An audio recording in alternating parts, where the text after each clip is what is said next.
Diary of a Dead Wizard. Chapter 1. The Non-Existent Hardcover Book.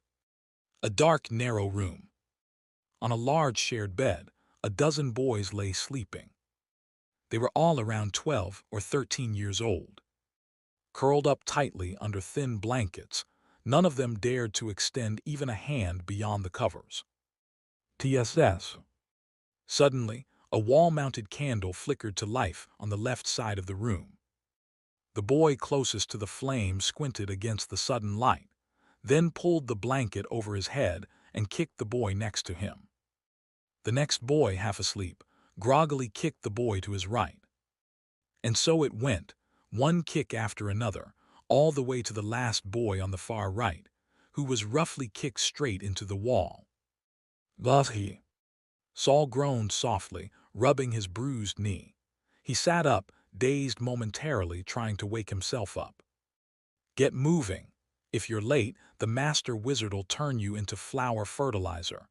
The boy beside him mumbled like he was sleep-talking. Saul pressed on the old wound on his forehead.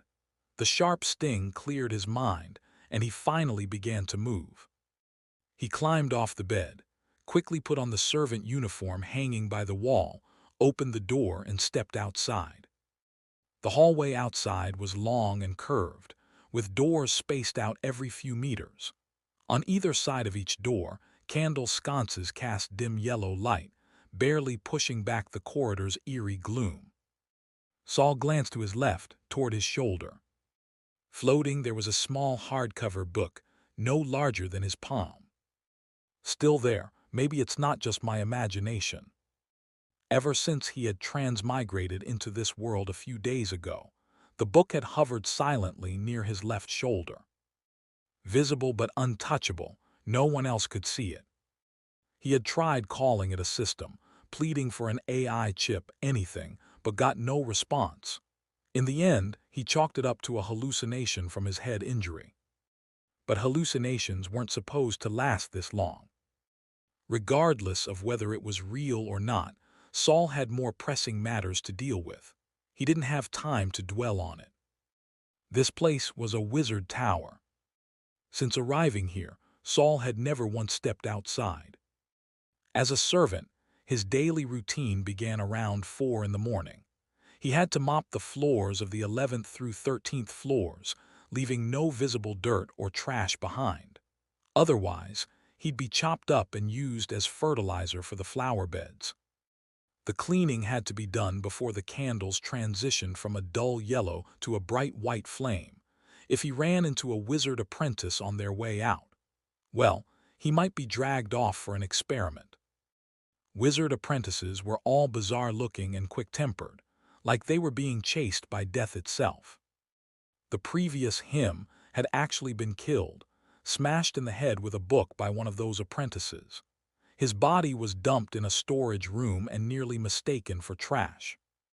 When Saul crawled out of that storage room, blood covering his face, even the butler thought it was a haunting. After confirming he was still alive, the butler had immediately assigned him new duties. Saul didn't even have time to recover before being forced back to work. That brought him to today. Finishing the thought, Saul headed to the storage room next to the dorm, collected a mop, a bucket, and a trash bin, and loaded them onto a small flat cart. The cart supposedly had silence runes etched into its wheels, to avoid disturbing the overly sensitive wizard apprentices. A couple of days ago, Saul had studied the runes closely. All he got was a mild headache.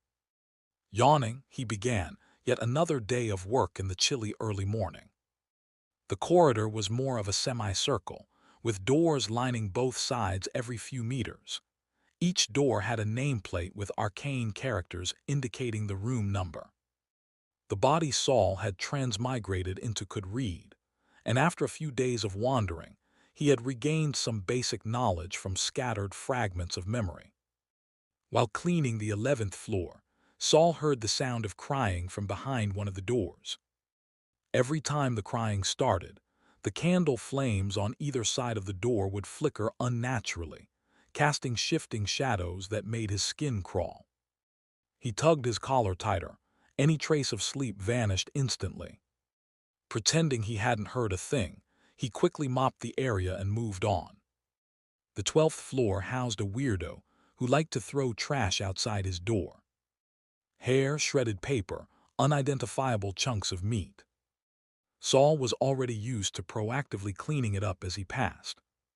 He used a small shovel hanging from the trash bin to scoop everything up. As he turned to dump it, he heard a soft scraping noise. He immediately spun around. A door behind him had opened just a crack, its interior pitch black, revealing nothing. Goosebumps rose all over Saul's body. His hands trembled slightly as he fought the urge to run, but at the same time, he couldn't risk offending the apprentice who lived there. He had learned in just a few days that nothing was more important than showing absolute respect and humility toward wizard apprentices. He was just a 12-year-old kid, frail and powerless. Any apprentice could crush him with a snap of their fingers. As for a true wizard, someone like him wasn't even qualified to meet one. Heart-pounding, Saul waited.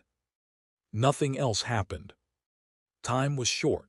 Keeping one eye on the cracked door, he resumed mopping, inching past it cautiously. Eventually, the curve of the corridor blocked the door from view. Saul's shoulders relaxed slightly as he pushed the cart up the sloping hallway to the next level. The 13th floor. As a transmigrator, Saul was sensitive to this particular number. Even if he used to be a rational materialist, this strange, eerie world filled with wizards and monsters made him more than a little superstitious. Rumor had it that the last servant assigned to this floor had died here. Saul had cleaned this floor a few times already and hadn't noticed anything strange, but the place still made his skin crawl. That kind of irrational, primal fear, like something unseen was watching him, never quite went away. He lowered his head and scrubbed the floor hard, trying to work the unease out of his system. But then it happened. As he passed the third door on the right, a pool of blood suddenly seeped out from beneath the door. Thick, bright red, the stench of iron was strong and choking. One look told him this was no ordinary mess. The blood oozed to the center of the hallway before stopping. According to the butler's rules, Saul had to clean up all visible stains. There was no exceptions. He tightened his grip on the mop and clenched his teeth, steeling himself to go forward. Just then, the hardcover book floating at his shoulder suddenly flew in front of him and flipped open with a rustling sound. Saul froze. It was the first time the book had reacted to anything. A surge of hope filled his chest. Could this be my golden finger, finally activating to save me in a crisis? Still watching the blood from the corner of his eye, Saul focused on the book. It settled on a blank page. Lines of text rapidly appeared. May 21st, year 314 of the lunar calendar. While cleaning the hallway, you notice a pool of blood seeping from behind a door. Though afraid, you stepped forward anyway, because if you didn't finish your task, you'd end up as flower fertilizer. But no matter how hard you scrubbed, the blood only spread. You looked down, only to realize it wasn't the floor bleeding. It was you. The next day, a new dried corpse appeared in the tower's garbage room. Saul's legs went weak, and he nearly collapsed into the trash bin behind him. He leaned on the mop handle to steady himself, staring at the pool of blood with lingering fear. So this book is a death warning system. In a place as creepy and deadly as this, that's actually useful. He didn't think the book would lie to him. After all, what value did he have that was worth deceiving? Saul carefully maneuvered the cart to go around the bloodstain. But just then, the book in front of him changed again. You chose to avoid cleaning the blood out of fear.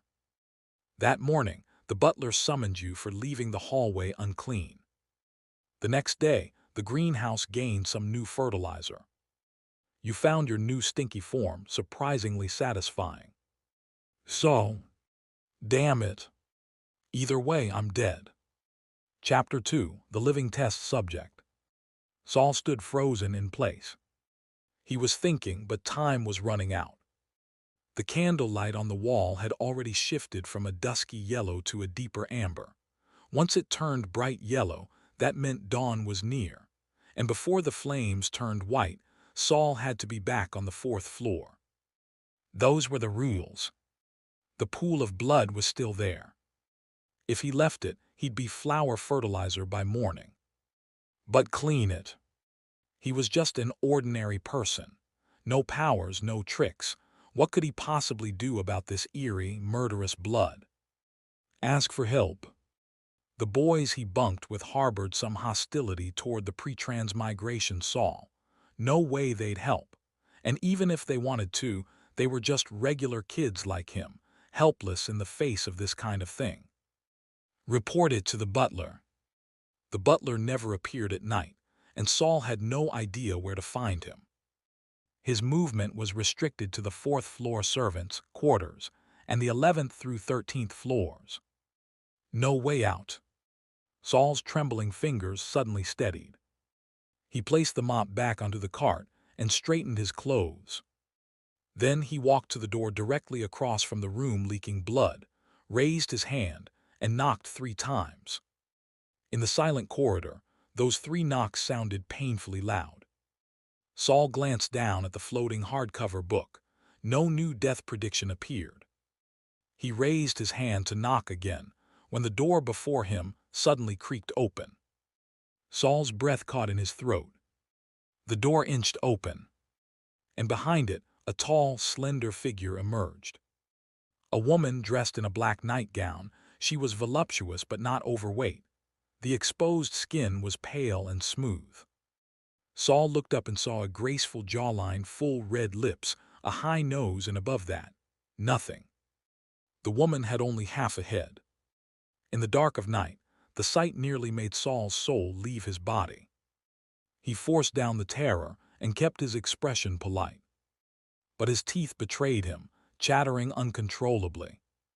The woman tilted her head. The top half of it was gone. The exposed flesh at the cross-section was pale and decayed. Where her eyes should have been, a hemispherical glass dome was embedded. Inside the dome, a cloudy white liquid sloshed about. As she tilted her head, something eyeball-like bumped gently against the glass. "What is it?" Her lips moved. Her voice was unexpectedly pleasant. Ma'am," Saul heard the tremble in his own voice. He took a deep breath to steady it. "Blood is leaking from the room across the hall. I don't have the means to deal with it. Please, help me." The woman lifted her head slightly. An eyeball pressed against the glass dome. Then it disappeared again as she lowered her head, chuckled softly, and said, "Why should I help you?" Saul knew he wouldn't be lucky enough to knock on a stranger's door and find a kind, helpful soul. "Ma'am, what would you have me do?" He bowed his head. He was just a servant. He had no right to negotiate. The woman cradled her chin with slender fingers. "I need a living subject for an experiment, but I'm a bit short on credits right now. If you volunteer, I'll take care of your little problem." Saul glanced at the hardcover book floating over his shoulder. No reaction. He was still far too weak to protect himself. His only hope was to gamble on the book's death warning system. "All right." The woman curled her red lips in satisfaction, clearly pleased by Saul's decisiveness. She stepped aside and let him enter her room, then turned and did something outside. Saul stood inside the room. It was larger than the shared dorm he lived in with over a dozen other boys, and it even had a separate inner chamber. An oil lamp lit the living area, casting a steady and bright glow, likely aided by some enchantment. At the center of the room sat a long table, cluttered with strange tools and materials he didn't recognize. The most eye-catching of all was a black cauldron atop a small stove, bubbling with thick black liquid. "That's the thing I need you to try." The woman had entered again without him noticing. Saul turned. The door was already closed. He didn't know if the blood outside had been dealt with. I need you to put one hand into the cauldron, then tell me what you feel." She pulled out a long bench, sat down across from him, crossed her legs and waited expectantly. Saul knew he had no room to bargain, so he didn't plead, didn't beg. He rolled up the sleeve on his left arm, took a deep breath and walked forward. Without hesitation, he plunged his entire hand into the black liquid. He didn't dip a finger first. Better to risk the whole thing than irritate the woman with hesitation. "TSS," Saul sucked in a breath. Not from pain, but from cold. A biting, bone-deep cold. Clag, clag, clag. His teeth chattered uncontrollably. "You can take it out now." At her command, Saul yanked his hand back. But the moment he saw it, the breath he just let out caught in his throat again. The flesh was gone. His left hand was nothing but clean, bare bone, like a skeleton hand straight from a medical model. The worst part, there was no pain at all. "Hi, hi." Saul panted, gripping his left wrist with his right. Both hands shook violently. As his skeletal hand trembled, it made a dry, clicking sound. The woman offered no comfort. She stood and tapped her chin thoughtfully. "Must have added too much Gishali python stomach acid. What do you feel in that hand right now?" "CC cold, but not painful." Saul tried to suppress his fear and chill, doing his best to respond like a professional test subject. I think I can still control it."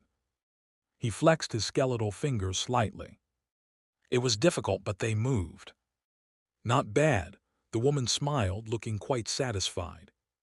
She sifted through the table, selected a few ingredients, and casually tossed them into the cauldron. 2 wisps of white steam hissed upward. Then the bubbling resumed as before. Now she sat back down, her chin tilted with interest. She pointed at the cauldron. "Put in the other hand." Saul exhaled. He'd expected this. The first trial clearly hadn't worked. So a second test was inevitable. He released his left hand, then decisively plunged his right hand into the bubbling black liquid. NNNGH. A deep freeze shot up his arm. His right hand, submerged in the fluid, went entirely numb. "You can take it out." He yanked it free.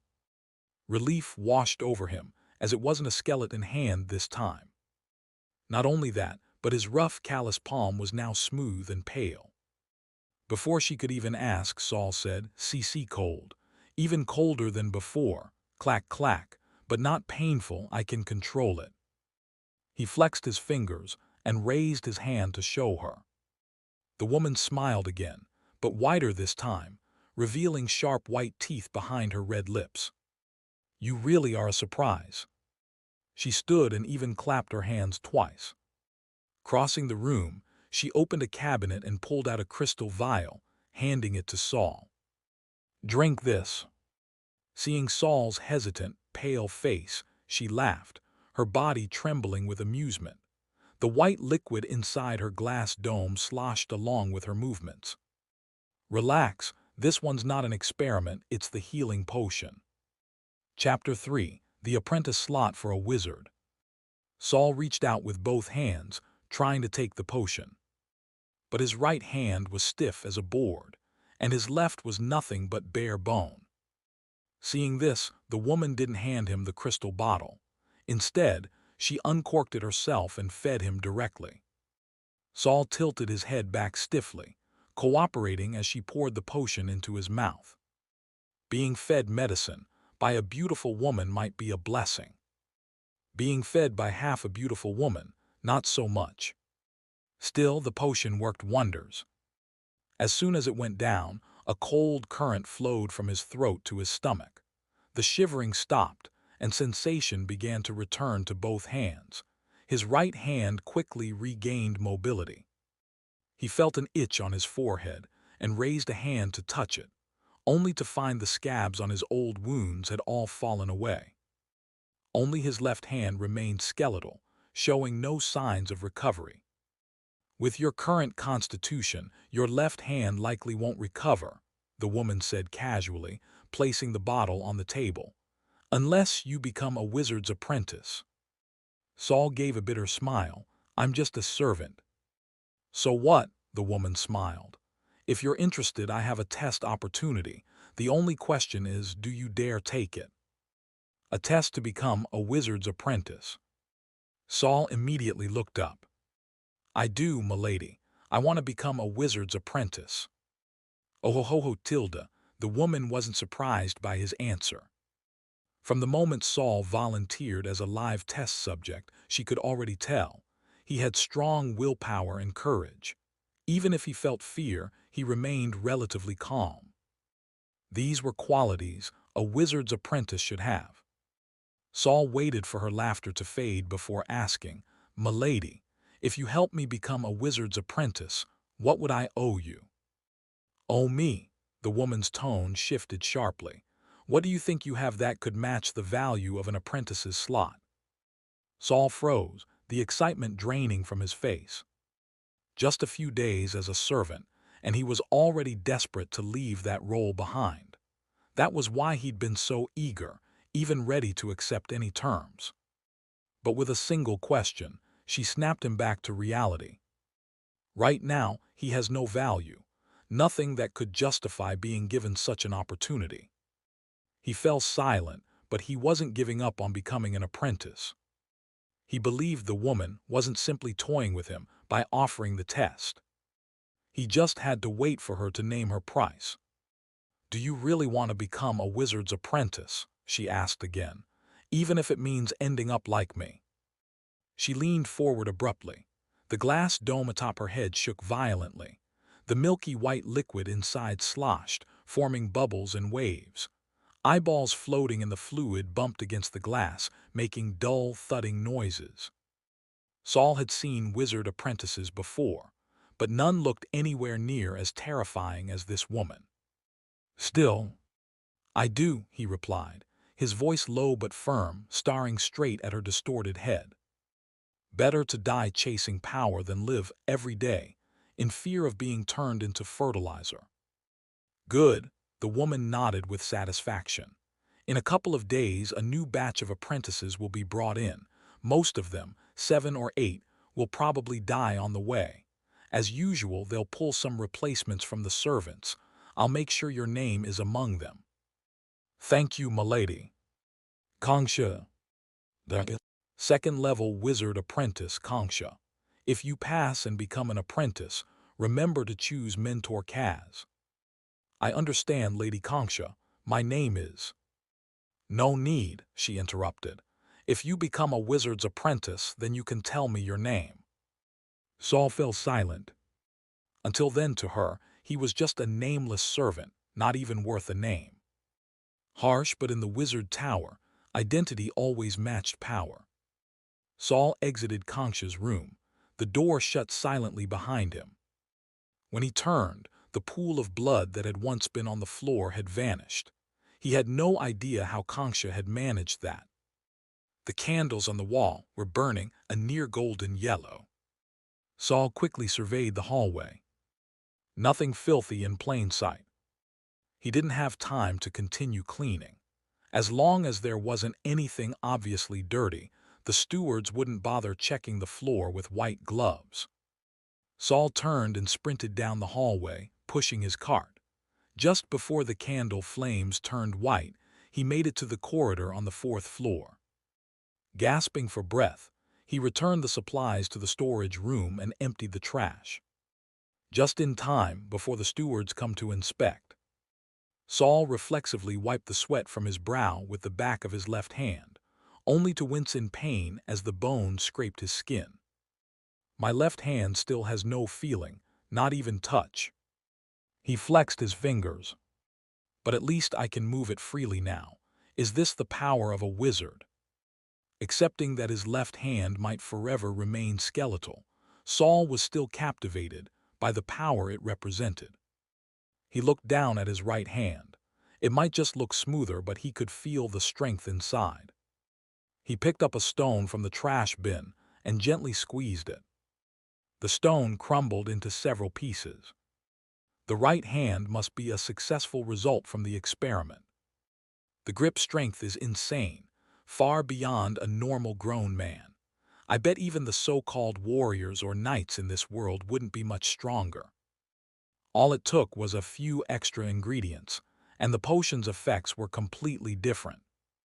Saul's desire to become a wizard's apprentice solidified even further. With that thought, he left the storage room and approached the door to their shared bedroom. He pushed the door open slightly. Still examining his hand, he moved slowly.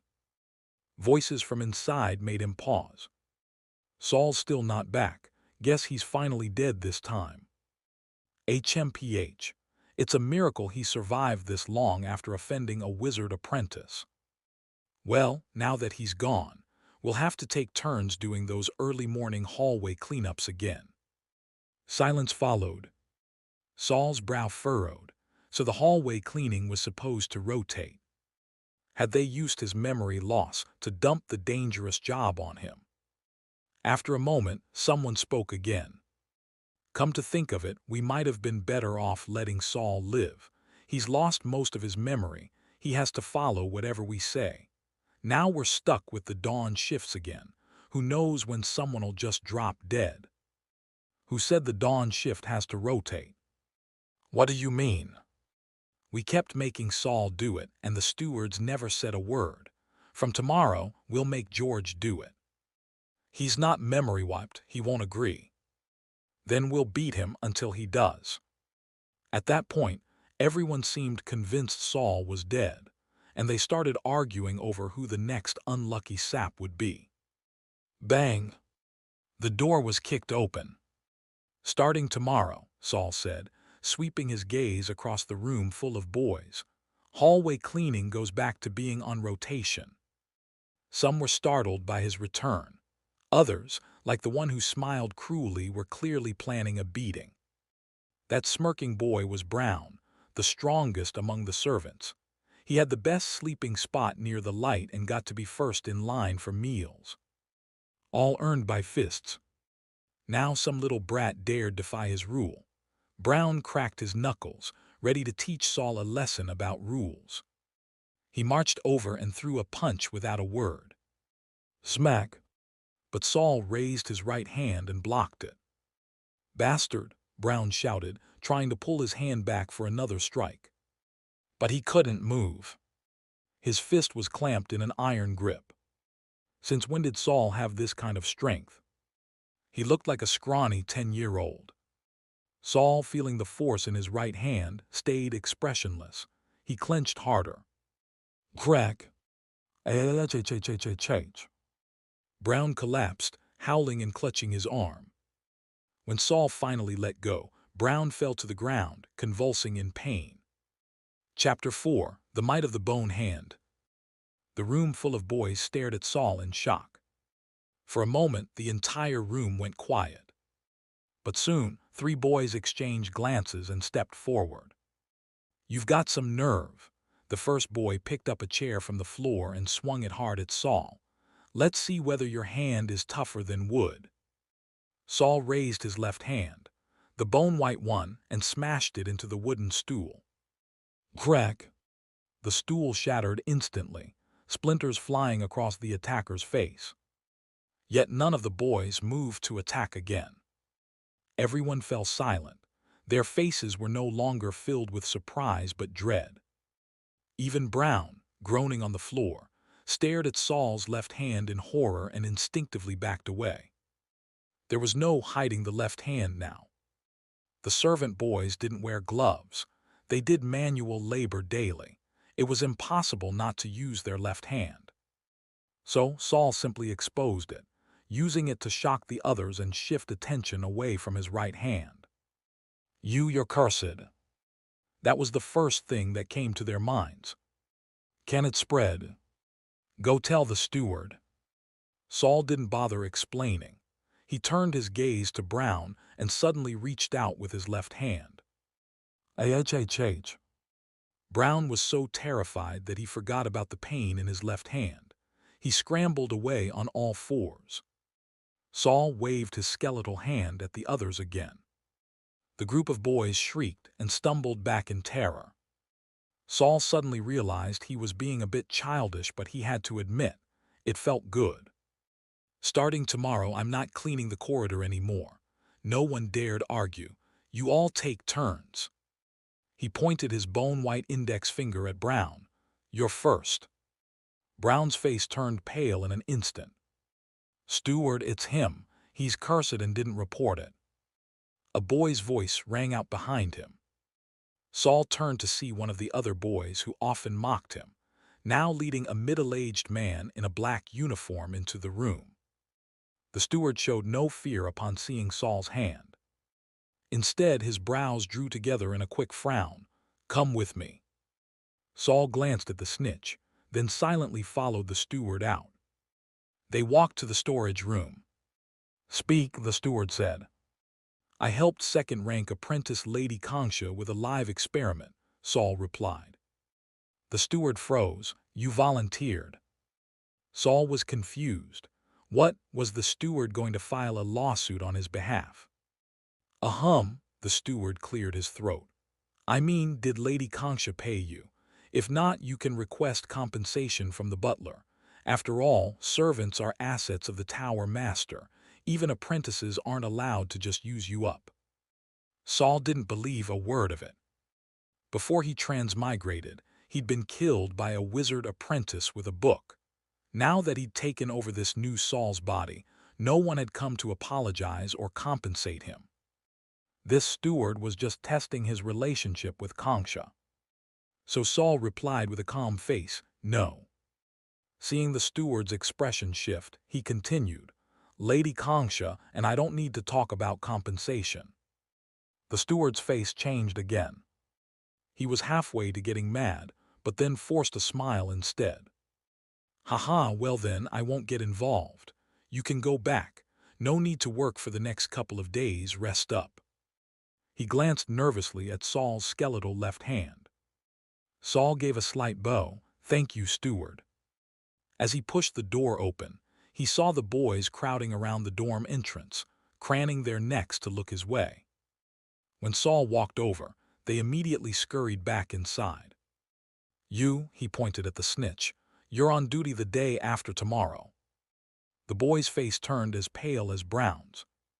For the next 2 days, Saul lived quite comfortably. No one gave him orders. He could wander most of the 4th floor freely. No one dared fight him for food, so he finally got to eat hot meals and occasionally even meat. The steward even brought him a bottle of potion the next day, saying it was to heal his head injury. What a joke! He didn't even have a scar on his forehead anymore. Still, Saul accepted the potion respectfully and thanked the steward profusely. Everything he was enjoying now came from others' assumptions about his connection with Kongsha.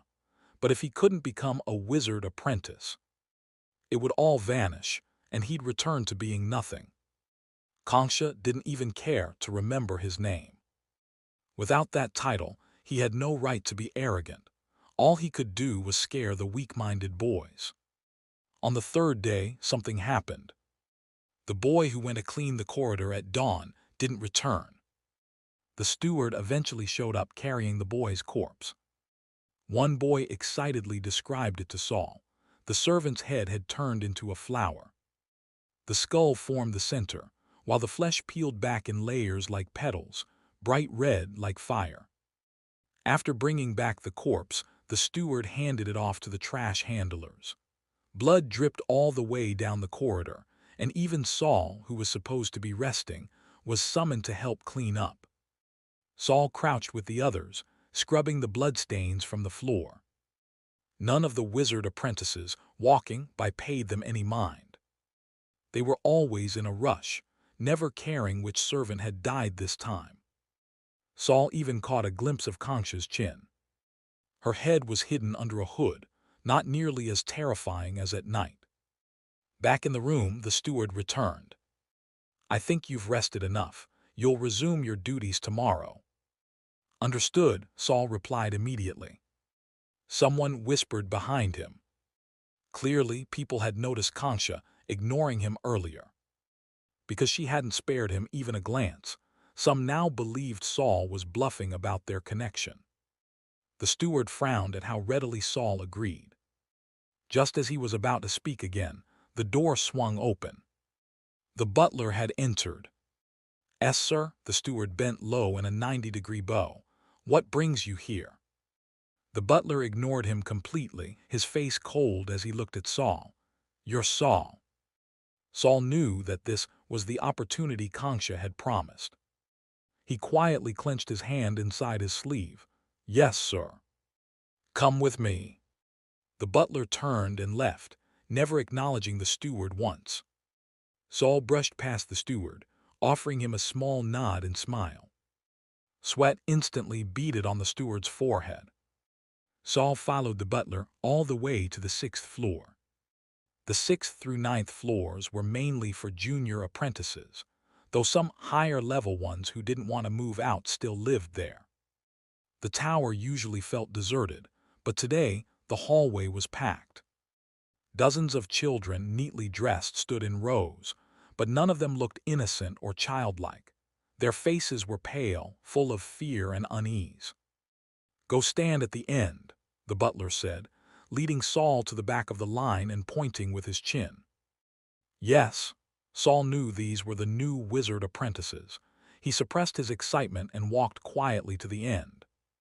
The kid at the end turned around at the noise, eyeing Saul first with confusion, then irritation. Saul didn't know what his problem was, but he glared back unflinching. After living with the other boys these past few days, Saul understood one thing. This world wasn't like his old one. Being kind and gentle only made you a target. So he might as well meet this world with strength. Chapter 5, Slipping Through the Cracks. Next, a voice came from the front of the line. The boy in front of Saul gave him one last glare before turning around.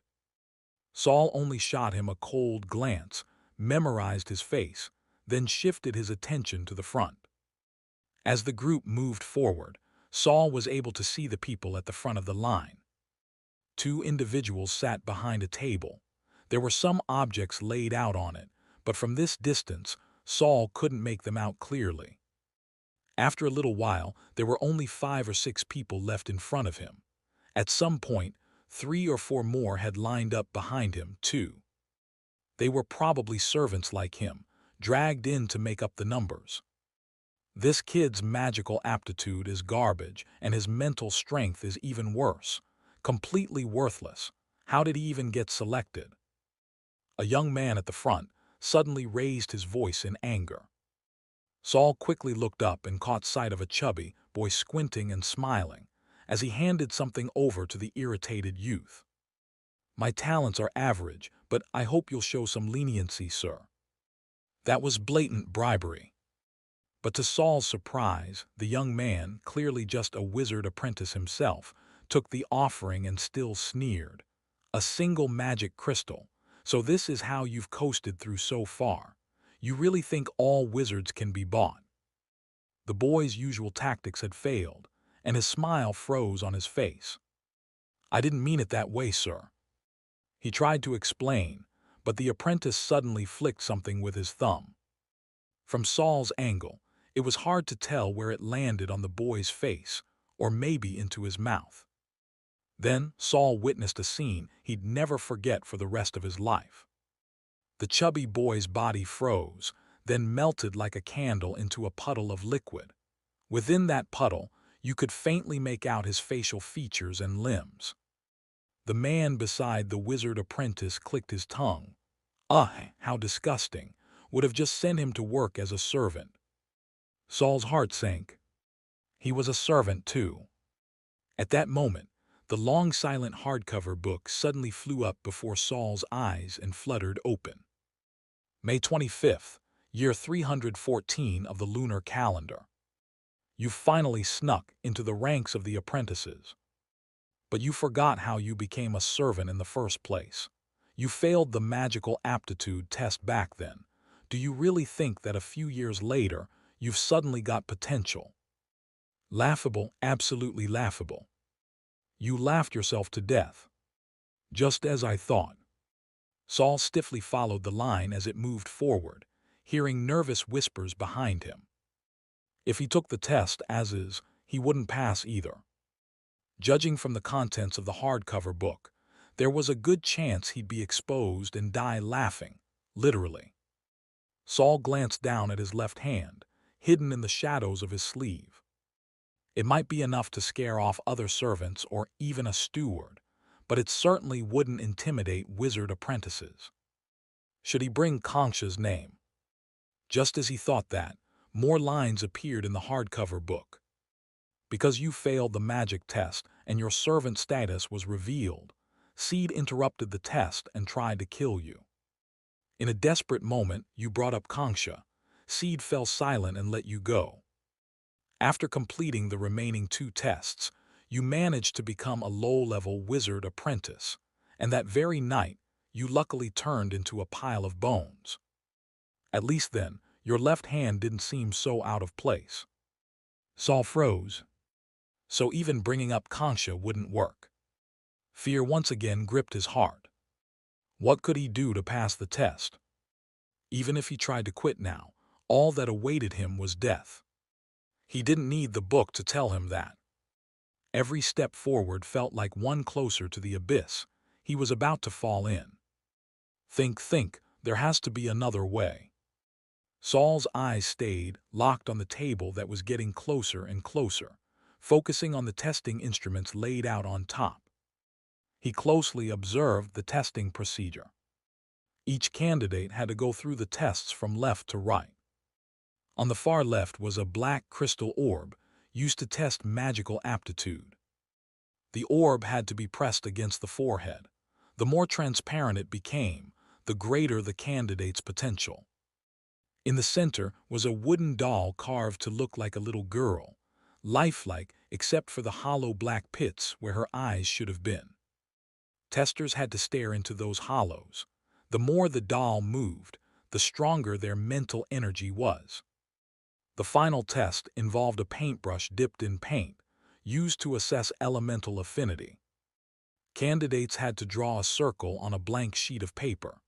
The paint would automatically change color, and the apprentice would then announce 2 elements, which a man next to him would record.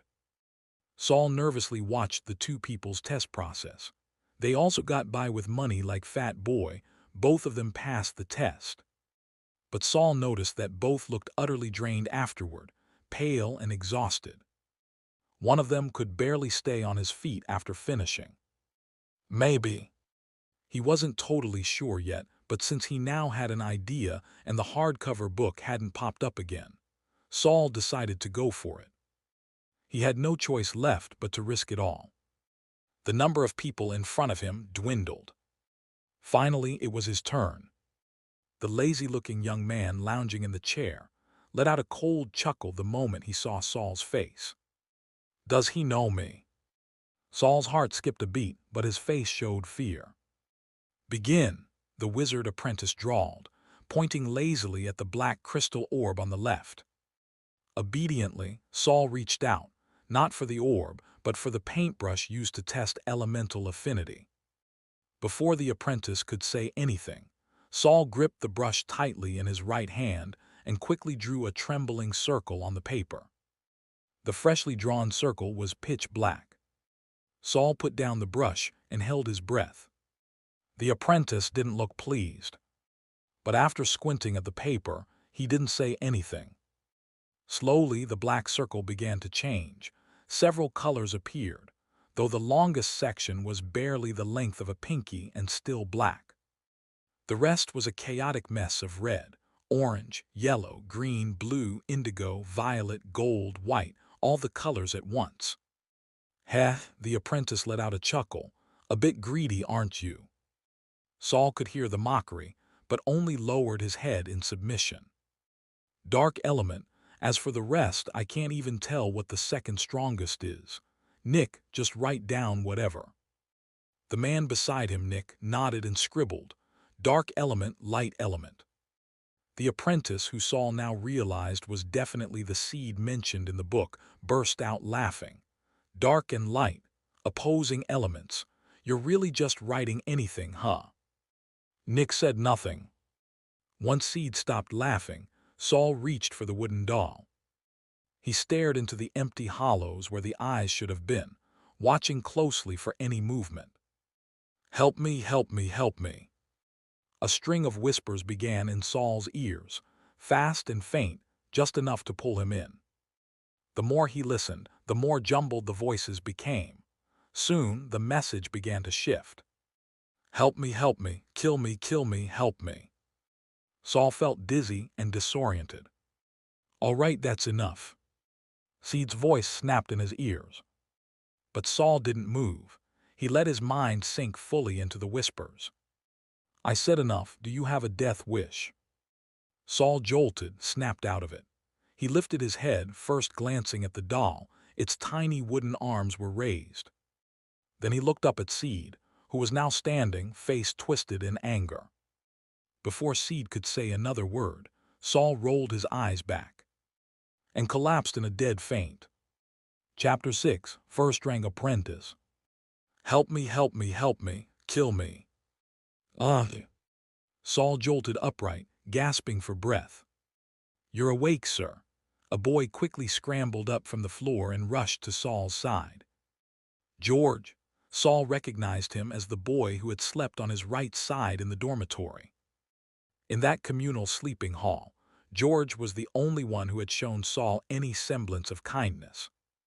When Saul first arrived in this world, he only had scattered memories from the body's original owner. It was George who had quietly whispered all kinds of useful information about the Wizard Tower to him. But fearing he'd be bullied too if caught talking to Saul, George had always kept his distance in front of others. Now George wore a fawning smile and held up a bowl of soup. "Sir, are you hungry? Would you like me to serve you?" Saul pushed the soup away. "No need, I'm not hungry. What time is it? How long have I been unconscious?" "You were out for about an hour. It's around 8 now, maybe a little past 8, George replied, turning to glance at the sandglass clock on the wall, squinting to read the time. Saul followed his gaze and finally noticed the room he was in was a single-occupancy bedroom. A wooden bed about 5 feet wide, 2 long desks, 2 high-back chairs, and a bookshelf that took up an entire wall, though it was completely empty, made up the entirety of the room's furnishings. On the wall hung a blue sandglass clock with time markers. The sand had just passed the 8 o'clock mark. "This is a wizard apprentice's room. I passed the test." A warm wave of relief surged from Saul's chest and spread through his entire body. Excitement, joy, and the feeling of having narrowly escaped death brought a goofy grin to his face. "Hesitantly." Seeing Saul smile, George quickly joined in. "Congratulations, sir."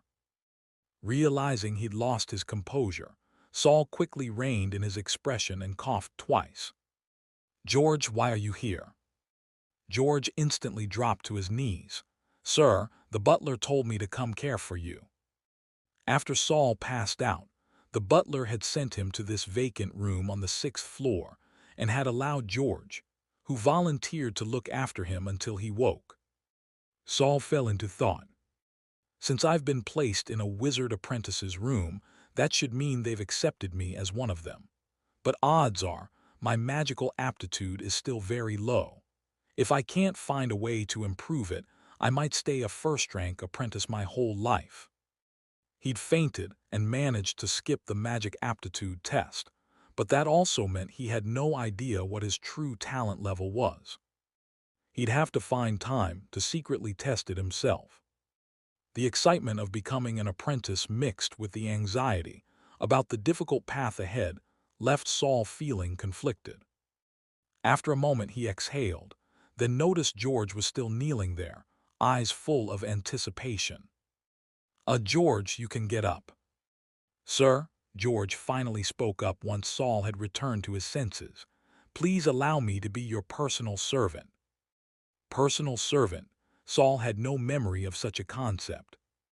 George cast a nervous glance at Saul's left hand, the skeletal one, and quickly averted his eyes. Yes, sir. I've seen other wizard apprentices assign personal servants to handle their daily needs. If you take me in, I swear I'll serve you loyally. Seeing Saul hesitate, George crawled closer and lowered his voice. Sir, I could be your eyes and ears. I can watch Brown for you. Brown, that boy who had been bullying him. Sir, I noticed Brown was summoned by someone twice after you got hurt and passed out. After that, he got even more arrogant. He's even riled the others up against you. They've now made you solely responsible for cleaning the hallways at dawn, a job we used to rotate. Saul's pupils shrank. So the boys weren't just bullying him for fun, but someone had ordered it. The skeletal hand hidden in his sleeve slowly clenched into a fist. Someone wants me dead. Seeing Saul's expression change, George knew his intel had hit the mark and quickly added, Sir, I can investigate who's behind Brown. But Saul shook his head without much thought. No, don't do anything yet, he said after a short pause. Just keep an eye on Brown's daily actions, but don't take any initiative. As for the personal servant thing, I'll ask the butler once everything stabilizes. George looked a little disappointed but quickly perked back up. He straightened his posture and declared, Understood, sir. If you ever need me, just summon me. George will gladly lay down his life for you. He was just a 12-year-old boy, full of earnest loyalty and fiery devotion. Saul didn't take such grandiose words seriously. He waved his hand to dismiss George, then asked, Do you know what apprentices are supposed to do next? George looked puzzled and shook his head. Makes sense. He'd only been called here recently and couldn't be expected to know everything. Not wanting George to attract too much attention, Saul sent him back first. Then he began packing the room, trying to find anything useful.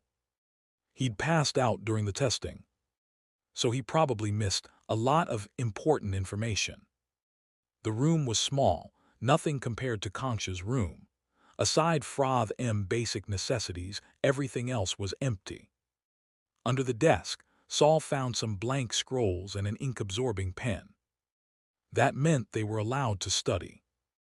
He hugged the two items to his chest and smiled again, lips pressed tight. My days as a disposable servant are finally over.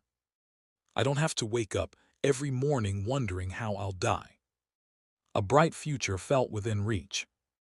He knew his innate talent wasn't great, but just being alive and accepted as a first-rank apprentice was a miracle. Even if I never advance, I'm happy to stay a beginner until I die of old age. Knock, knock. Someone was at the door. Saul adjusted his expression and hurried to open it. The person outside looked familiar. She was one of the two who had tested just before him. A freckled girl with braided hair, wearing a simple blue dress and carrying a stiff canvas shoulder bag. I saw your servant leave and figured you must be awake, so I came to say hello, she said with a completely flat expression. Her head bobbed slightly with each word. My name is Kelly. I live next door, room 603. Coming to greet someone should have been a warm gesture, but her cold demeanor made it feel off. Hello, I'm Saul. Kelly eyed the scroll and pen in his arms and gave a small, approving nod. I came to find you for two reasons. First, you have high mental aptitude while I have high magical aptitude. Talented people should walk together. Saul's mouth twitched slightly. Second, you're the only one from the last batch who passed the test and survived. Saul's heart sank at her words. So it was true that all those who failed the test had died. If you lack talent, even opportunity becomes a curse. I noticed your clothing is the same as the tower servants, so I figured you were one of the tested servants. For a servant to become an apprentice, your willpower must be quite strong. Though Kelly was giving him compliments, Saul couldn't understand why they didn't feel good at all.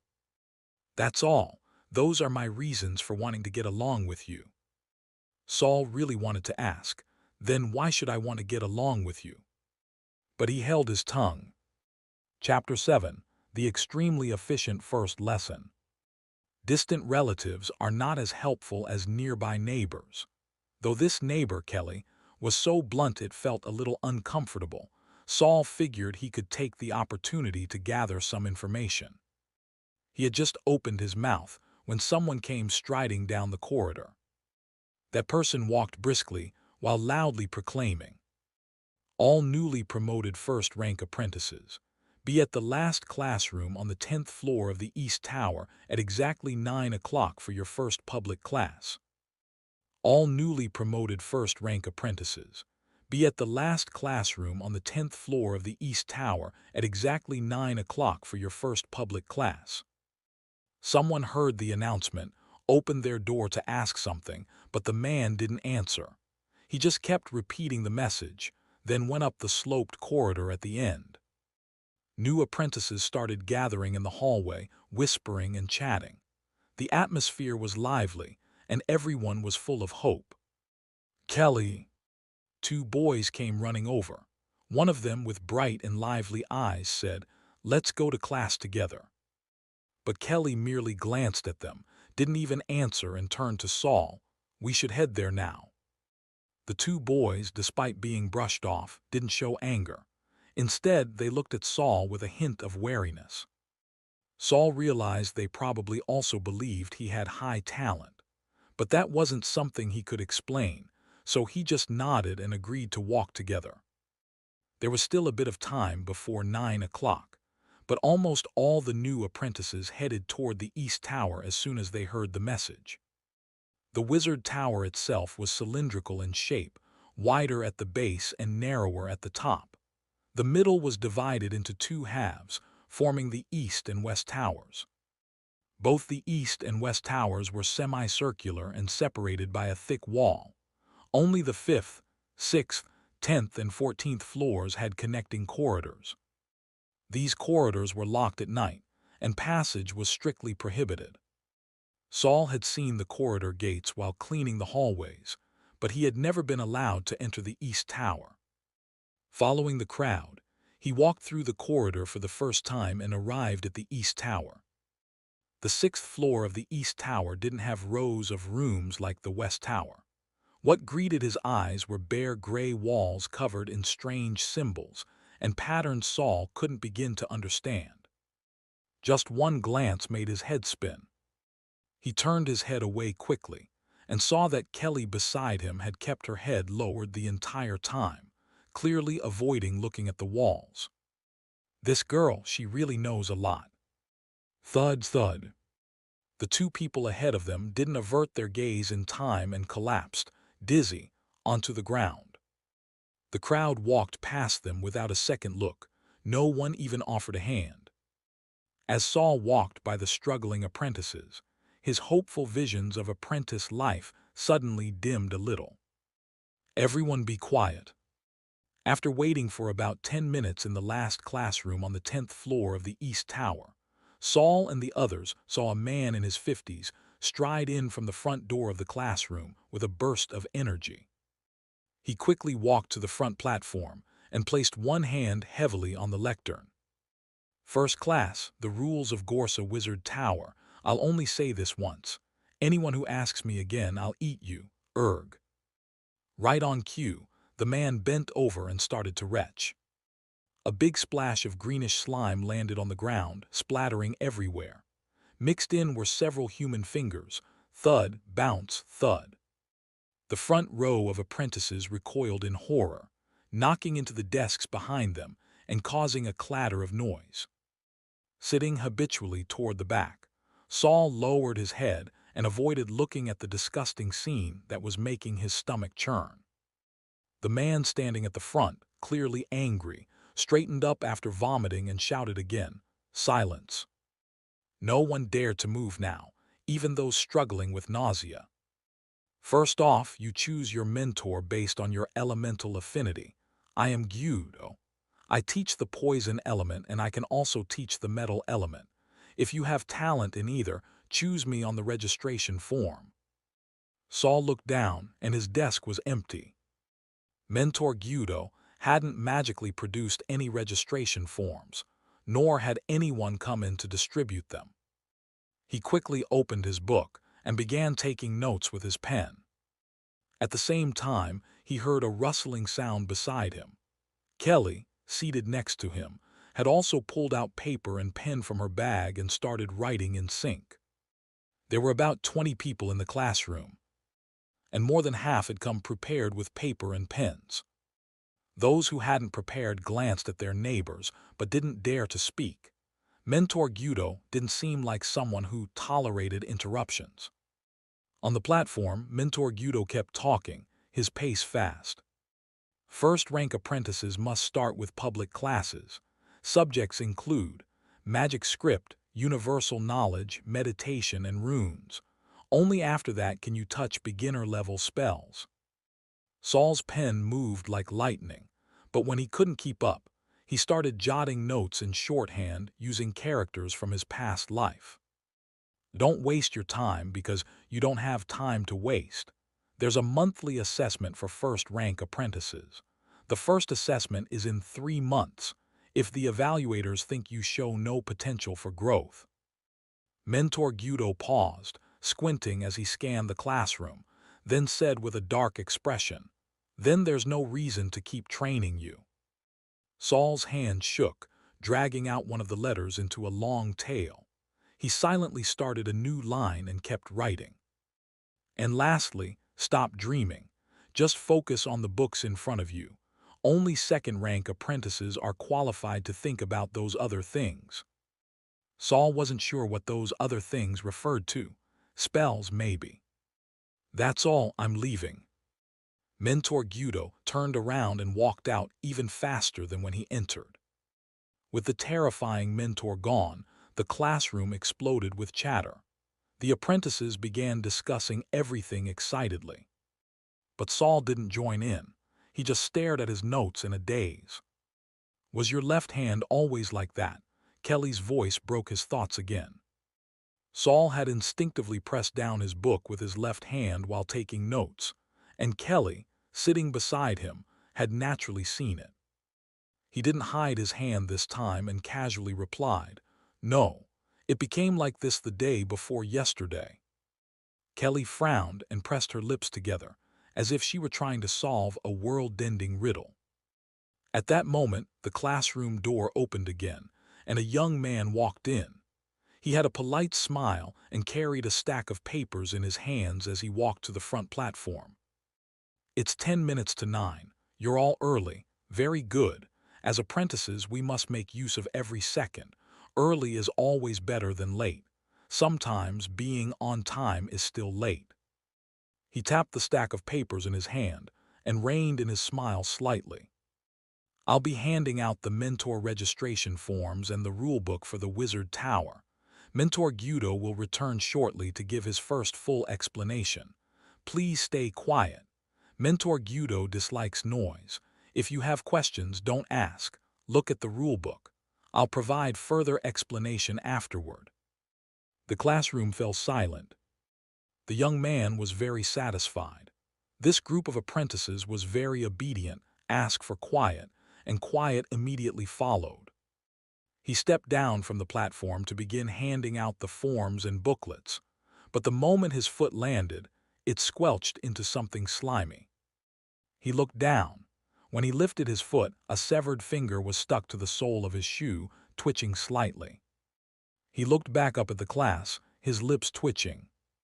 "Mentor Guido, he's already here," a girl in the second row said softly. Chapter 8. The enthusiastic senior definitely isn't a bad guy. The young man leaned lifelessly against the podium at the back of the classroom. It was a long while before he finally spoke again. "My name is Lockeye. I am a second-rank apprentice. The handbook, you can come up and get it yourselves. Read for 10 minutes first." Even his voice sounded drained. But very soon, some enthusiastic boys and girls went up to help distribute the handbooks. Once his hands were free, Lockeye chanted a spell in a tongue no one understood and made 2 hand gestures. Whoosh! The mess on the ground vanished. The new apprentices, who had already witnessed how Seed killed the fat boy, didn't react with much alarm to Lockie's spell.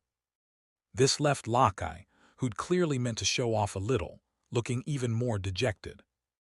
The two boys sitting to Kelly's left stood to fetch forms and brought back ones for both Kelly and Saul. Kelly took hers without hesitation, while Saul gave a quiet thank you. "No need, no need," said the wide-eyed boy, looking a bit surprised. "I'm Doze and he's Rocky. We're in rooms 613 and 614. We can study together and help each other out."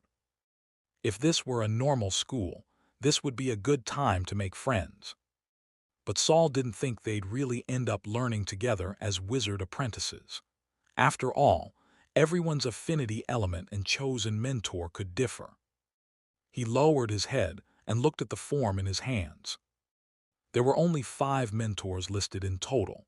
That was the entire faculty of Gorsa Wizard Tower. Each name had a short description, indicating their primary elements and areas of expertise. Most had 1 or 2 primary elements. Their areas of expertise varied more widely. Saul's eyes immediately landed on Mentor Guido's name. Right next to it was a mentor named Kaz. Kaz's primary element, dark. Specialties, necromancy, ghost studies, corpse preservation, limb grafting. All of them were deathly fields. Saul was reminded again of Concha's terrifying face. He quietly marked a check under Kaz's name. Then he pulled out the handbook and skimmed through it. There were far more details and rules than what Guido had said earlier. When he was a servant, he'd never encountered this many rules. But maybe that was because servants didn't get exposed to this kind of information and didn't need to know it. Just then, he noticed from the corner of his eye that Kelly, beside him, was frowning deeply, chewing on the cap of her ink pen. She hadn't moved in a while. "What's wrong? Has Kelly discovered some hidden message?" Kelly removed the pen cap and turned to Saul with a serious expression. "My strongest elemental affinity is fire, but there isn't a single mentor who specializes in it." Before Saul could respond, she looked back down at the form. "So I can only pick gold as my main element. Damn it, I'm not happy with that at all." While she said this, her tightly furrowed brows relaxed. Who could say how much of her frustration was real? This wizard tower wasn't a proper academy. With only 5 mentors, it was natural they couldn't cover every primary element. Just like Saul's dark element, only Kaz specialized in it. That thought made Saul's expression grow serious. Wait a second, how did Concha know that his strongest affinity was dark? Was it all coincidence, or had someone arranged it? Staring at Kaz's name, Saul's brow furrowed slightly. Up on the platform, Lockeye had finally recovered from his earlier slump. He straightened his back and asked the class kindly, "If you have any questions, now's the time to ask." Hands quickly went up. Some asked about the rules in the handbook. Others, like Kelly, had the same issue. Just as Saul had suspected, if a mentor for your strongest element wasn't available, apprentices had to choose their second strongest as their primary. In worse cases, it might be their third or even fourth. Locke patiently explained for half an hour. He was thorough, almost to the point of being long-winded, but he answered each question clearly. Even when he couldn't provide an answer, he pointed out what to watch out for. Even Saul became absorbed, temporarily forgetting Concha's shadow over his thoughts. Suddenly, Saul felt a poke on his arm. He turned his head and saw Kelly retracting her finger, motioning with her eyes for him to look ahead to the right. Saul looked up and saw the boy who had stood in front of him during the apprentice test, the one who turned to glare at him. That same boy was now glaring at him again with hatred in his eyes. Once he noticed Saul had looked up, he held his gaze for a moment, then turned back around. "Who is he?" Saul leaned slightly to the left and whispered. Kelly still sat perfectly upright. Duke, his best friend, died on the way here. A third-rank apprentice guiding them refused to help. What does that have to do with me? At the time, that third-rank apprentice said, there are too many people. Because there were too many people, the wizard apprentice let one die on the road.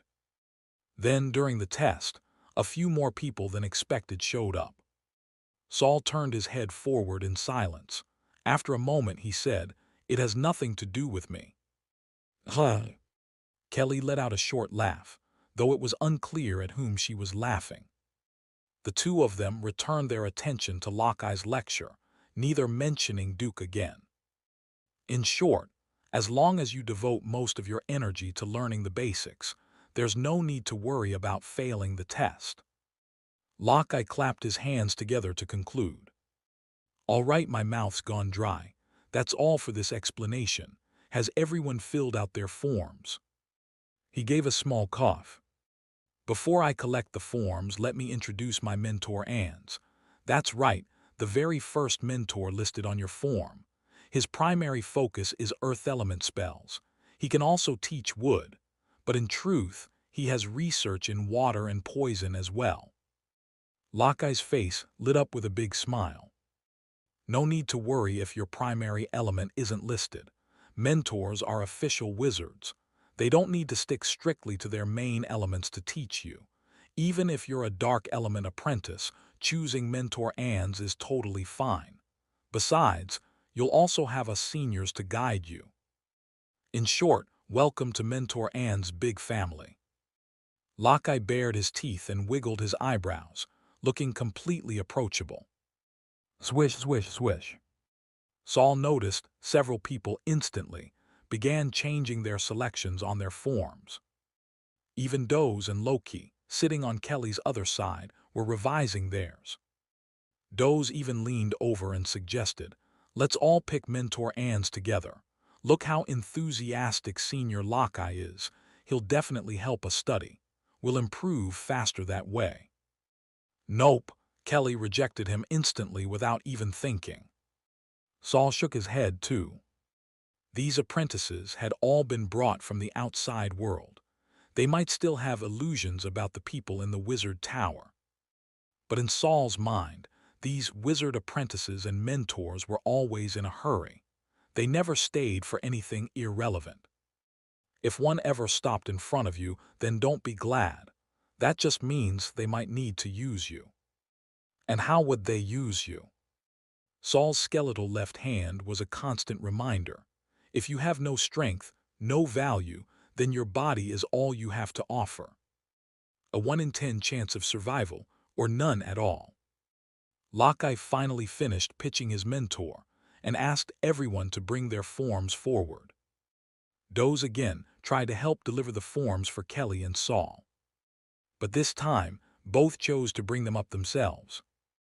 As Saul approached the podium, he glanced sideways and was surprised to see that Kelly had chosen the very same mentor Guido, who had come and gone in a storm earlier. After all, picking Guido, after that one retching display, really did take a lot of courage. Once the forms were turned in, Lockeye told them they could return to their dorms. A servant would deliver all necessary supplies. Everyone left in high spirits, bidding farewell to the senior as they made their way out. The large classroom on the 10th floor quickly emptied and quieted. Lockeye organized the forms in his hand, straightened them on the podium. He suddenly chuckled. Chapter 9. The Dead Ones Are the Real Trash.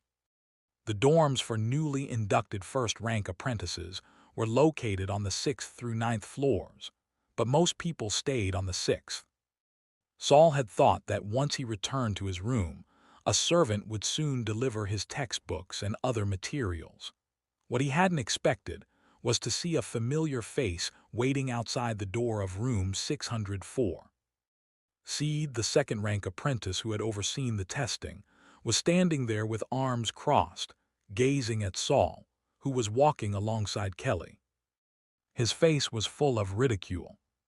Saul's heart tightened. He quickly glanced toward the hardcover book on his left shoulder.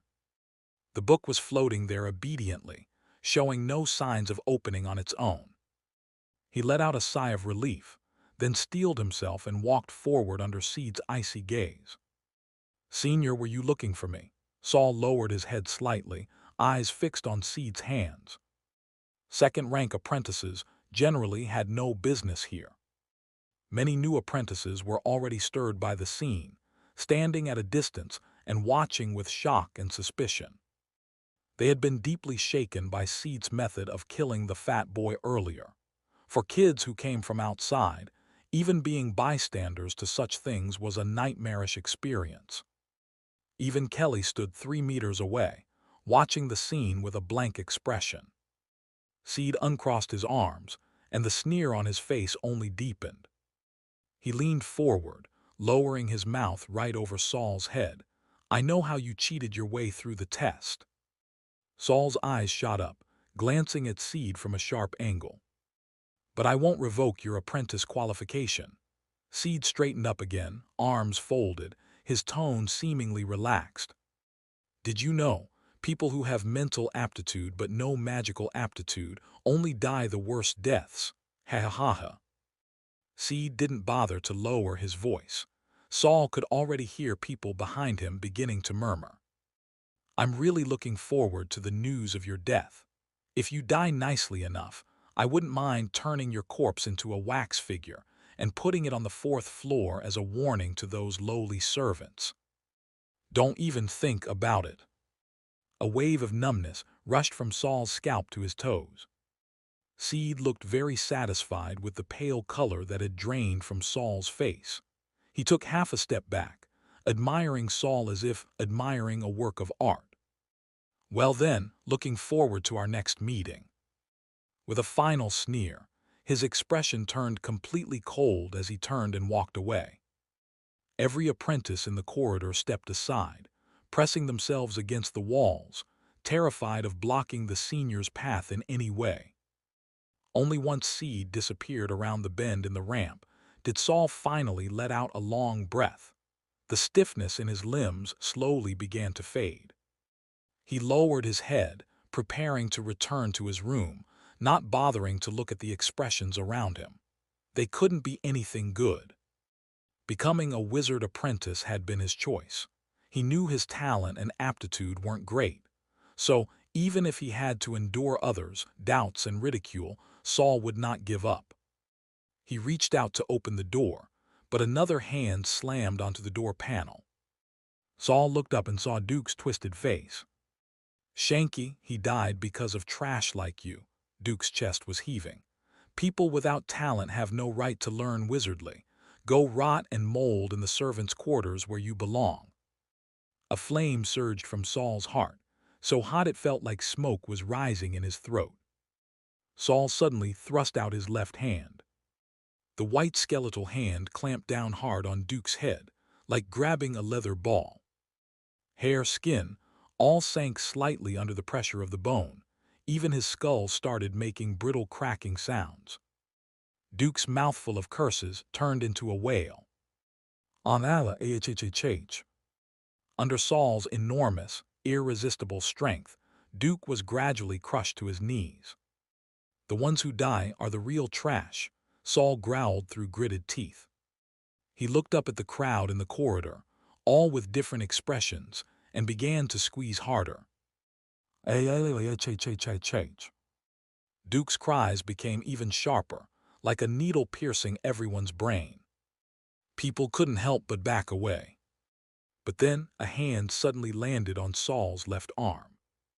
Saul, eyes bloodshot, turned his head and saw that Kelly had somehow appeared behind him. She looked at him nonchalantly, as if Saul wasn't killing someone but merely eating a meal. Kelly raised the apprentice rulebook in her hand and waved it in front of Saul's eyes. "Rule 3. Apprentices may not kill one another. Violators will be flayed. If you really want to kill him, let's do it somewhere more private next time." She didn't lower her voice, letting both Saul and the kneeling Duke hear her clearly. Maybe it was Kelly's cool tone, maybe the light breeze from the fluttering book. Saul felt the fire inside him settle a little. He let go, watching Duke, face etched with deep finger marks, roll and crawl away into the crowd. "You're right." Saul stared at Duke's fleeing back and said loudly, "Next time somewhere quiet, I'll finish the job." He no longer looked at the gazes of those around him. He pushed open the door and stepped into his dorm. Just as he turned to shut the door, Kelly suddenly ducked low and slipped under his arm. Saul's movement paused for a beat, then he slowly closed the door. "You didn't even bring your belongings." Kelly clasped her hands behind her back, taking a stroll through Saul's room. Saul said nothing. Kelly circled back in front of him. They were both teenagers, but she seemed just a bit taller than Saul. "So how did you cheat? Pretended to faint and skip the magic test?" Saul turned his head away. Kelly circled back to face him. "Your magic aptitude isn't good, is it?" HMPH. Toward the only person who had stood beside him, Saul didn't lose his temper, just gave a nasal grunt. "Poor magic aptitude is a bit tricky. You might not even be able to cast a few spells before burning out," Kelly said flatly. "But your mental aptitude was still the strongest among everyone who tested that day." She suddenly extended her right hand toward Saul. "Geniuses should walk alongside other geniuses. Hello, I'm Kelly, first place in the magic aptitude test." "Saul." After a pause, Saul placed his right hand in hers. What? Out of nowhere, he'd gained a completely inexplicable friend. After Kelly left, Saul sat at his desk, recalling that overly dramatic scene just now and couldn't help twitching at the corner of his mouth. But he quickly calmed down. Unlike Kelly, who still wore the title of genius, his reputation for cheating would likely spread all over. But Saul had no time to worry about others' opinions. To become an apprentice, he was now entangled in a mystery even he couldn't fully grasp. That earlier rage, more than anything, had come from fear of Seed. Now that rationality had returned, Saul tore a page from his notebook and began writing down names. Brown, Seed, Kongsha, Kelly, Duke. Brown had been targeting him from the start. It all seemed like someone was pulling strings behind the scenes. Next to Brown's name, Saul wrote, "Enemy." Seed had a deep hostility toward Saul. Saul even suspected Seed might be the one behind Brown. The hardcover book had warned Saul Seed would try to kill him after the magic aptitude test. And today, Seed had blocked him at his door and spread word of his so-called cheating. Next to Seed's name, Saul wrote, "Sworn enemy." Sadly, this sworn enemy wasn't someone Saul had any way to fight, not yet. Fortunately, now that he was a wizard apprentice, the other side likely couldn't attack him openly either. Next up, Kongsha. Saul softly read the name of the one who had changed his fate. Next to Kongsha's name, he drew a question mark. Kongsha's terrifying appearance, her mysterious methods all made Saul deeply wary. He still had no idea what she wanted from him. So weak, all he could do was take one step at a time. He skipped Kelly's name and went to the final one. Duke. Even after venting earlier, just seeing this name still ticked him off. He lifted the pen and quickly scribbled next to it, "Dumbas." Knock, knock, knock. A knock at the door cut him off. Saul crumpled the paper and stuffed it into his pocket. He opened the door. A beautiful girl of 17 or 18 stood before him, dressed in an extremely revealing maid outfit. Back arched, chest out, she pushed a cart in a pose that would drive most boys wild. Piled on the cart were stacks of books, school supplies, and living essentials, half as tall as a person.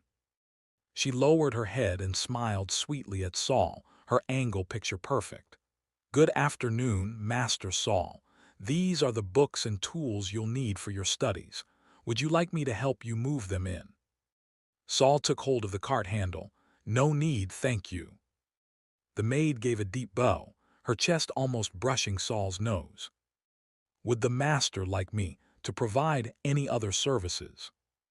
Chapter 10. The First Night as an Apprentice. Saul stared at the maid in disbelief. He was only 12. Dragging the heavy little cart into the room, Saul slammed the door shut right in front of the maid with a bang. The maid straightened up, pouting in displeasure. Just then, another maid pushing an empty cart, who was in charge of delivering books to room 603, walked by. She looked at the young maid standing outside the door empty-handed and asked, a little surprised, "He didn't let you in?" "It's fine." The maid hooked her index finger under her collar. It snapped back against her skin with a light tremble of her chest. "He'll want it." Unaware that someone outside the door had already marked him as prey, Saul was blissfully flipping through each book one by one. Every single one was thick. Some detailed magical flora, fauna, and minerals of this world. Some described the traits and legends of common ghosts and monsters. Some resembled foreign language textbooks, yet the content was as convoluted and difficult as an English-Chinese dictionary. There were also picture books, but the illustrations were eerie and grotesque. Looking at them too long could make one dizzy. After skimming through each book, Saul turned to inspect the items covered in black velvet. There was a crystal ball he'd seen before, not black but transparent. There was a set of transparent crystal or maybe glass, test tubes and beakers, along with a small crucible. There was also a large wooden box, divided into more than a dozen compartments, containing various items, a few sets of clothing and a first-rank apprentice badge. All of these items were listed in the apprentice handbook. Saul checked them off one by one with the handbook in hand, finally managing to identify everything. He pinned the apprentice badge onto his coat and gently brushed his fingers over the slightly rough engraving. Thinking about tomorrow's first public lesson, Saul pulled out wizard language, an introduction to Noah script, sat back down at the long table and began to preview the material. After all, in his previous life he had survived the Gaokao, a difficult test in China. He was quite good at brute force memorization and drowning himself in practice questions. There were no windows in a first-rank apprentice's room. He couldn't see the outside world. He had to rely on the blue hourglass hanging above to tell the time. Blue grains of sand trickled down one by one. Accompanied by the sound of flipping pages and a writing pen, the entire world fell silent. He ate the lunch and dinner delivered by the maid absent-mindedly. When Saul next looked up to check the time, it was already midnight. Classes will begin tomorrow. He couldn't afford to stay up too late and burn through his energy. Saul stretched, his muscles groaning with soreness, but mentally he still felt sharp, no sign of drowsy fatigue. After taking the mental aptitude test, he'd noticed a clear improvement in his stamina. It was as if something inside him had been unsealed. Back when he was still a servant, he had to work until midnight and be kicked awake at 4 in the morning to start again. He always felt like he hadn't slept enough. Now that he was an apprentice and finally had time to rest, he didn't feel tired at all. Is it just my imagination? I feel like my mental capacity is way stronger than before. Still unsure of his condition, Saul decided to ask his mentor about it tomorrow. He gave himself a quick wash, then walked to the wall and dimmed the candlelight to its lowest setting. Whether in a room or hallway, the brightness of the candles could be adjusted, but they must never be extinguished. Even servants knew this. It was the kind of thing that could save your life. Lying on the bed, Saul felt a surge of excitement. The bed was about 1.5 meters wide, far more spacious and comfortable than the shared bunk he used to sleep on. Saul stretched out all his limbs, trying to occupy every inch of the bed, but he was still small and skinny. There was even enough space to lie sideways. After lying spread out for a while and failing to fall asleep, he curled into a small ball and tucked the blanket tightly around himself. Only then did he feel a strange sense of comfort. This time he quickly fell asleep. At 4:15 a.m., Saul's biological clock forced his eyes open. He sat up and yawned. A breath of cool air entered his lungs and belly, immediately waking him up. The candlelight flared once more. Saul returned to the long table. Just as he was about to open a book, something stirred in his heart. He walked to the door, cracked it open, and peeked outside. His room was 604, near the end of the corridor, with a view of the sloped path connecting the floors. A few moments later, he heard faint footsteps. In the dim light, a boy appeared, struggling to push a cart uphill. Was that Brown? Saul's eyes widened. He felt a surge of eagerness to do something but quickly suppressed it. Although he had become an apprentice, his actual strength hadn't changed from the day before. He closed the door again and sat back down at the table. I remember Brown just had the midnight shift a few days ago. Why is he doing it again? Is it because I became an apprentice? Although Saul's method of passing the test was a little unusual and had already become known among many apprentices, the servants likely didn't care. They only knew Saul had transformed from a mere servant into a powerful and terrifying apprentice. Which meant Brown, the one who had led the bullying, was probably going to be stuck with midnight duties for a long time. Saul wanted to ask who had ordered Brown to kill him. But now wasn't the time. 1, he lacked the ability to extract the truth. 2, it would only alert the enemy. He turned to look at the hard-covered book on his left shoulder, reaching out to touch the object that had saved his life, only for his fingers to pass through air, grasping nothing. Maybe only after I become a true wizard will I be qualified to understand the secret of this book. The threat of death had not disappeared after becoming an apprentice. In fact, the shadow over him had only grown heavier. Saul still had no idea what kind of sinister vortex he had been swept into. So he buried himself in the ocean of knowledge once again. Only studying, relentlessly studying, could bring him peace of mind. A polite knock on the door broke his focus. Outside stood Kelly. There were faint shadows under her eyes. She had probably stayed up late studying too. "Time for class. Want to compare notes from last night," Kelly said bluntly. Maybe this was what they meant by, "A genius must walk alongside other geniuses." Saul glanced at the time and realized it was nearly time for class. It was even later than he expected. He quickly picked up his books, paper, and pen and rushed out the door. That hourglass can be set to give reminders. It's explained in the apprentice handbook. Saul instinctively gave an okay gesture, but Kelly didn't understand it. The two of them walked quickly toward the East Tower, chatting as they went. "How long did you read yesterday?" "I only lasted 2 hours before my head went fuzzy. I couldn't focus anymore and had to close my eyes to rest," Kelly said quietly. Saul's heart skipped a beat, and he didn't tell the truth. "Maybe 3 or 4 hours straight, then I took a break." In reality, he'd even eaten his meals with a book in hand. Only when lying down to sleep did he truly rest. He had only slept 4 hours and now felt completely energized. Even so, Kelly stared at him wide-eyed in disbelief for a long while. "Your mental stamina really is insane. No wonder you could stare at that puppet for so long," she said with a trace of envy, glancing down at the book in her hand. "If only I could read for that long too." As they spoke, they arrived at the large classroom on the 10th floor. It was already packed with people, many of whom were clearly not part of the new batch of apprentices. Only the first row and a corner seat in the back still had open spots. Everywhere else was full.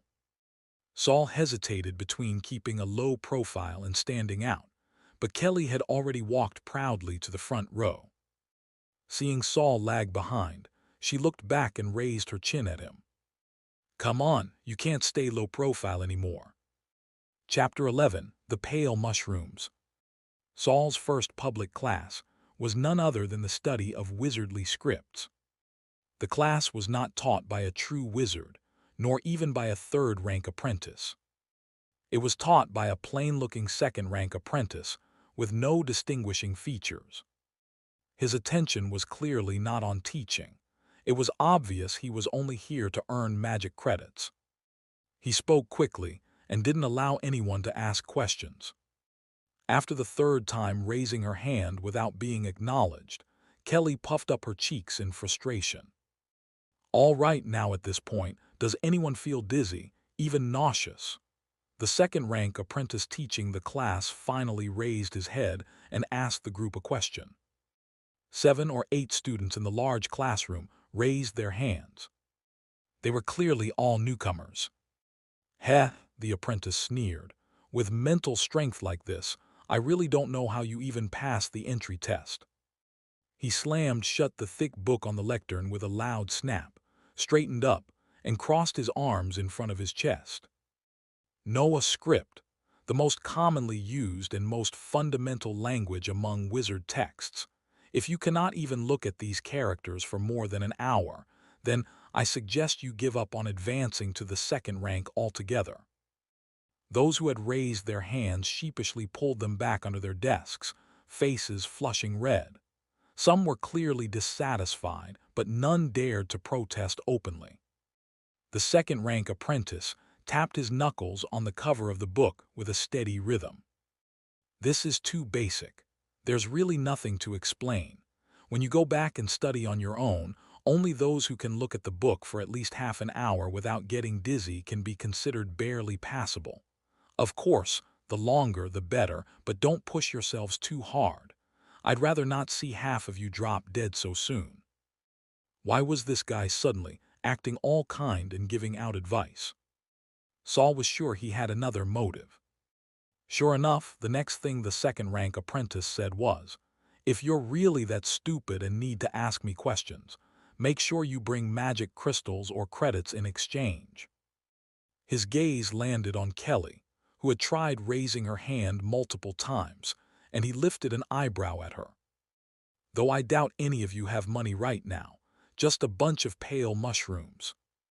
With a cold snort, he picked up his book, tilted his chin high, and swaggered out the front doors of the classroom.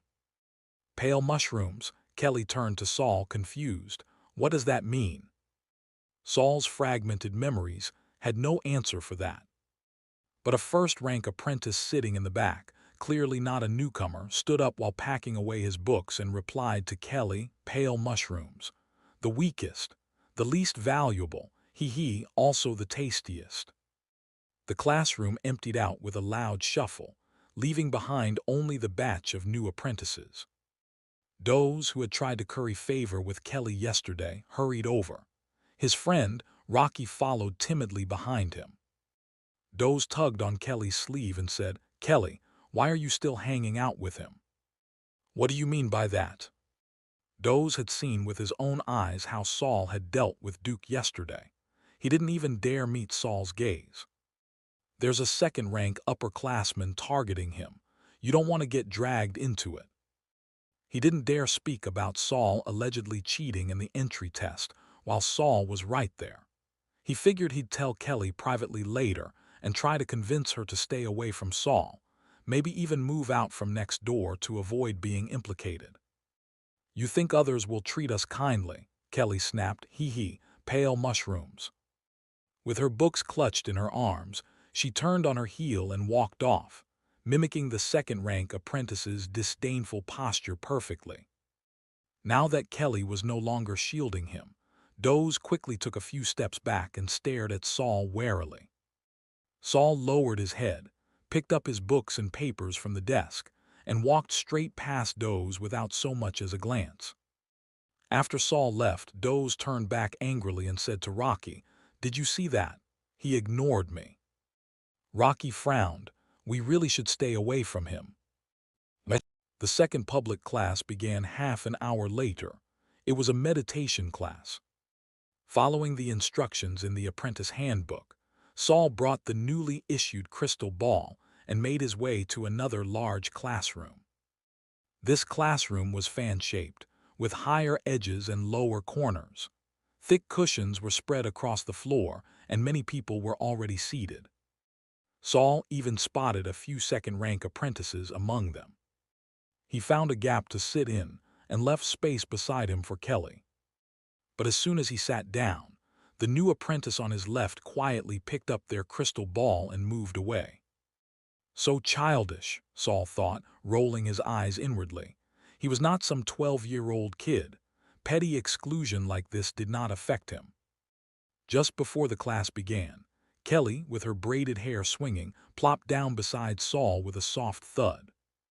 Without a word, Saul slid the book that had been pressed against the cushion on his right into his bag. "I asked about the price," Kelly told him. "They're robbers. You have magic crystals." New apprentices still did not have credits. Used pocket money to trade for one.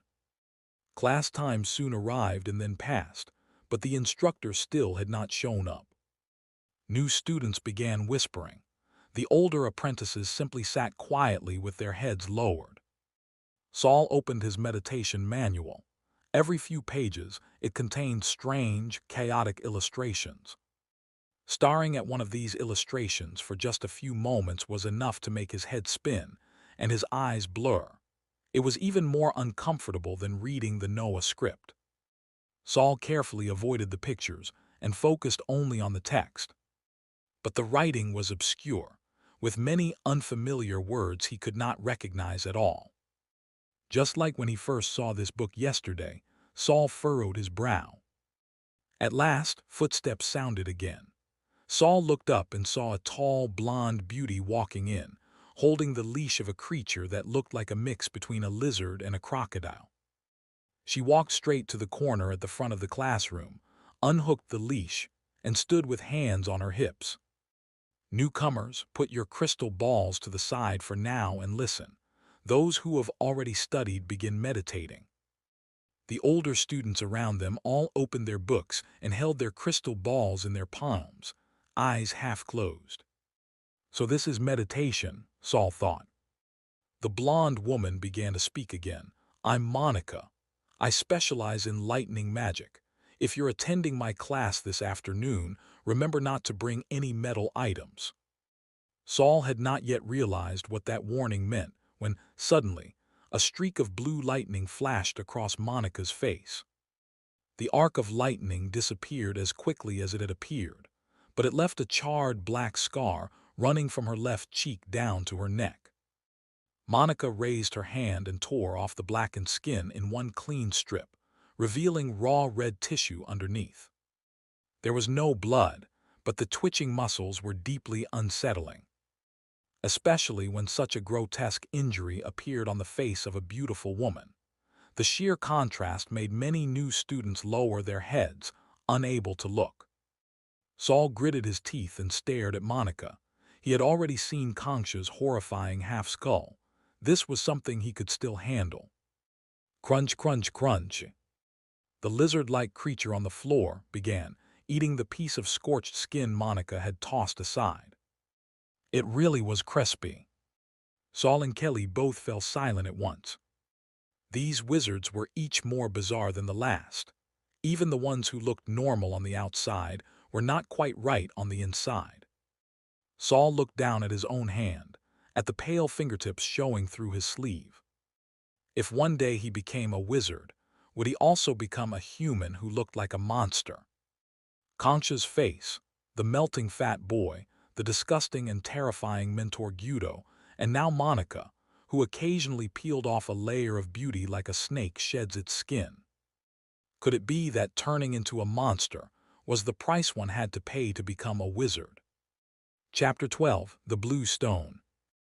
On stage, Monica didn't care whether her actions frightened the children around her. She extended her index finger and, as if pinching a candy, effortlessly picked up the crystal ball. Meditation.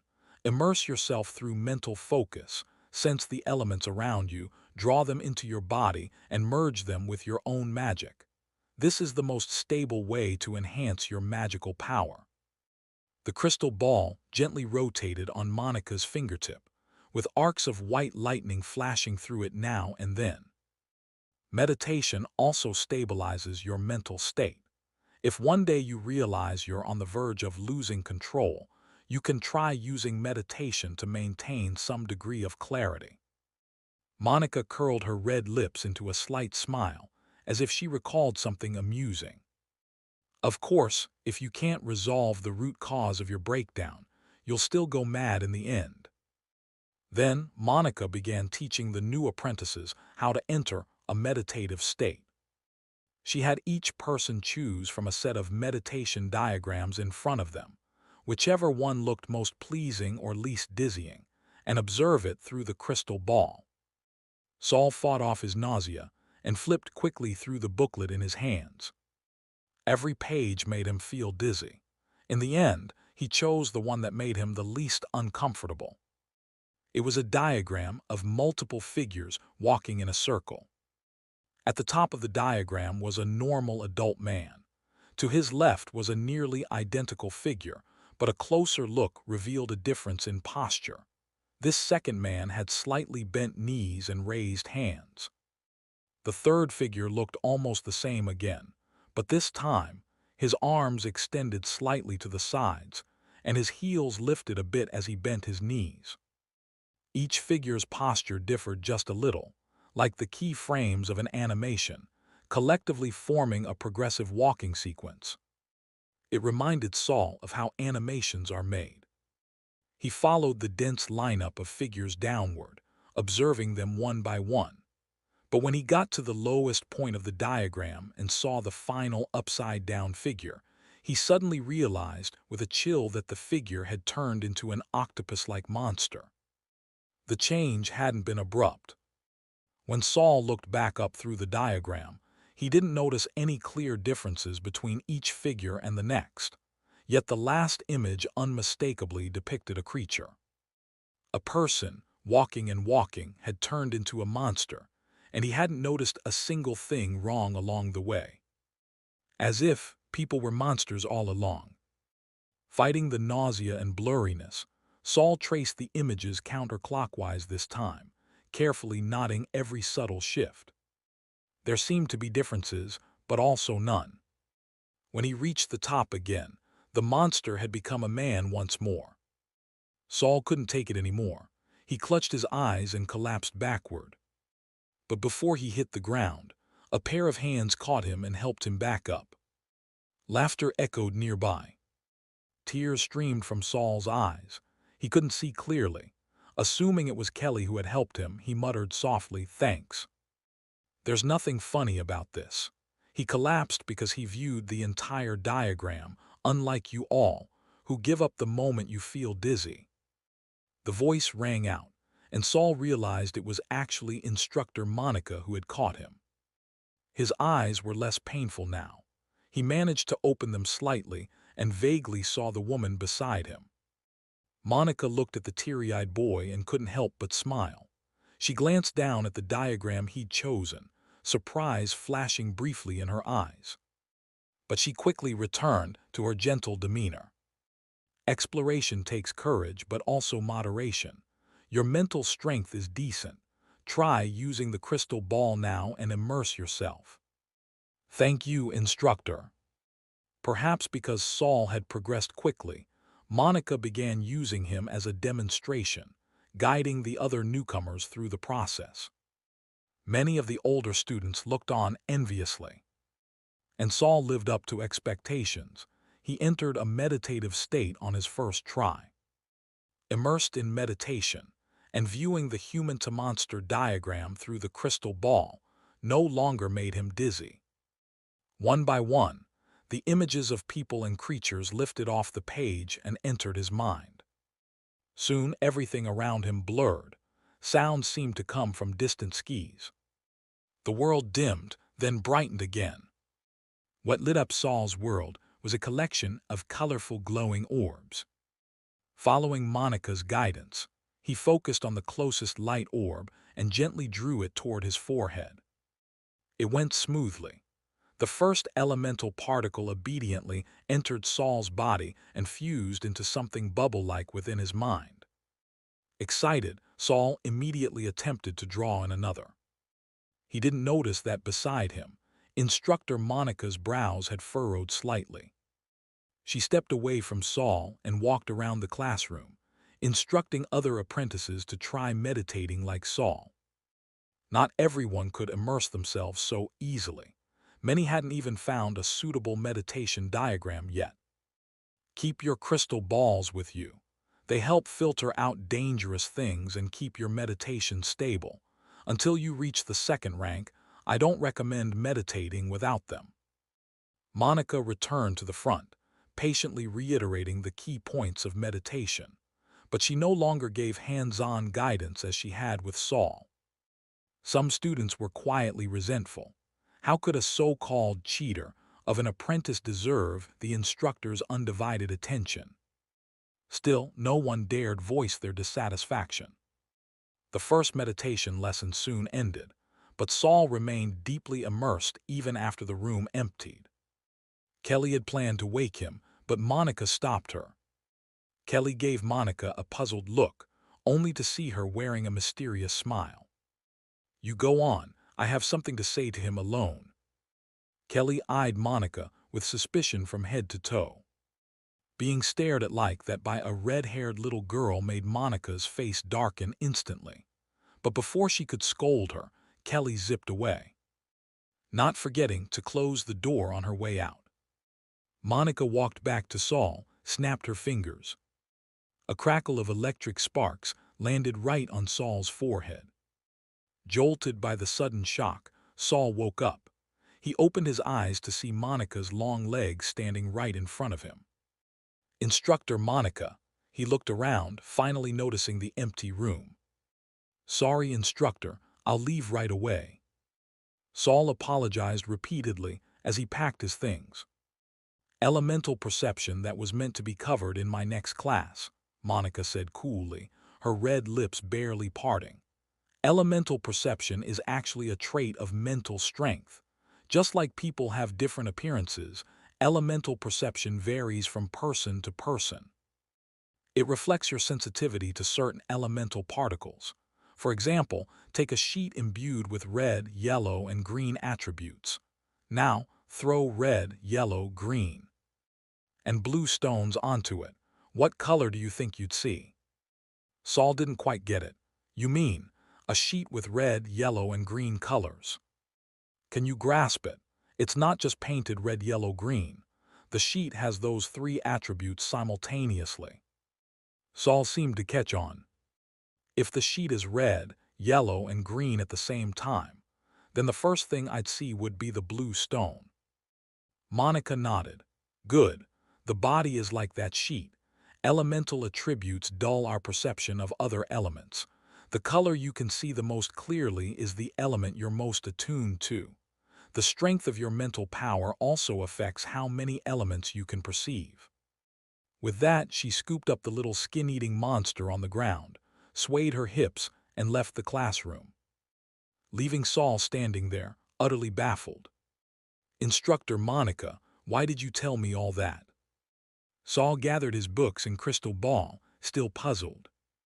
The classroom wasn't big, but he took a long time walking across it, slow, heavy steps like his muddled thoughts.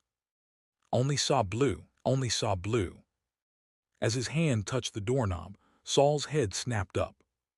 "Wait, I didn't see many dark element particles during meditation."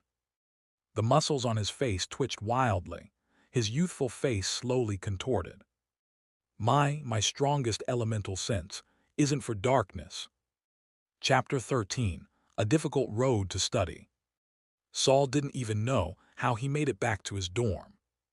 He slammed the door shut, tossed all his books and the crystal ball onto the bed, and slowly slid down to sit on the floor, leaning against the bed frame.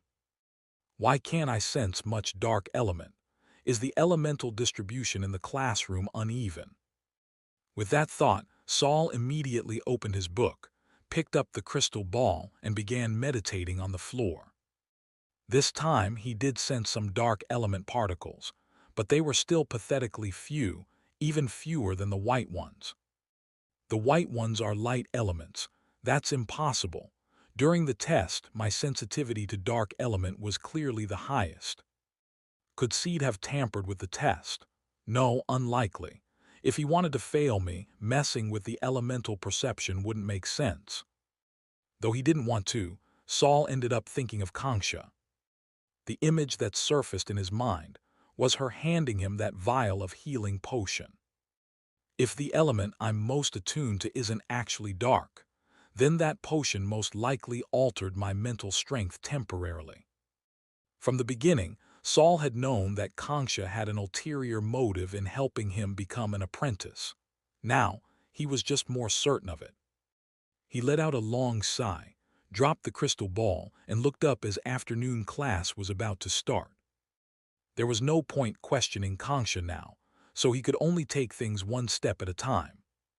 When he left again, he didn't see Kelly. His plan to ask her about her meditation results fell through.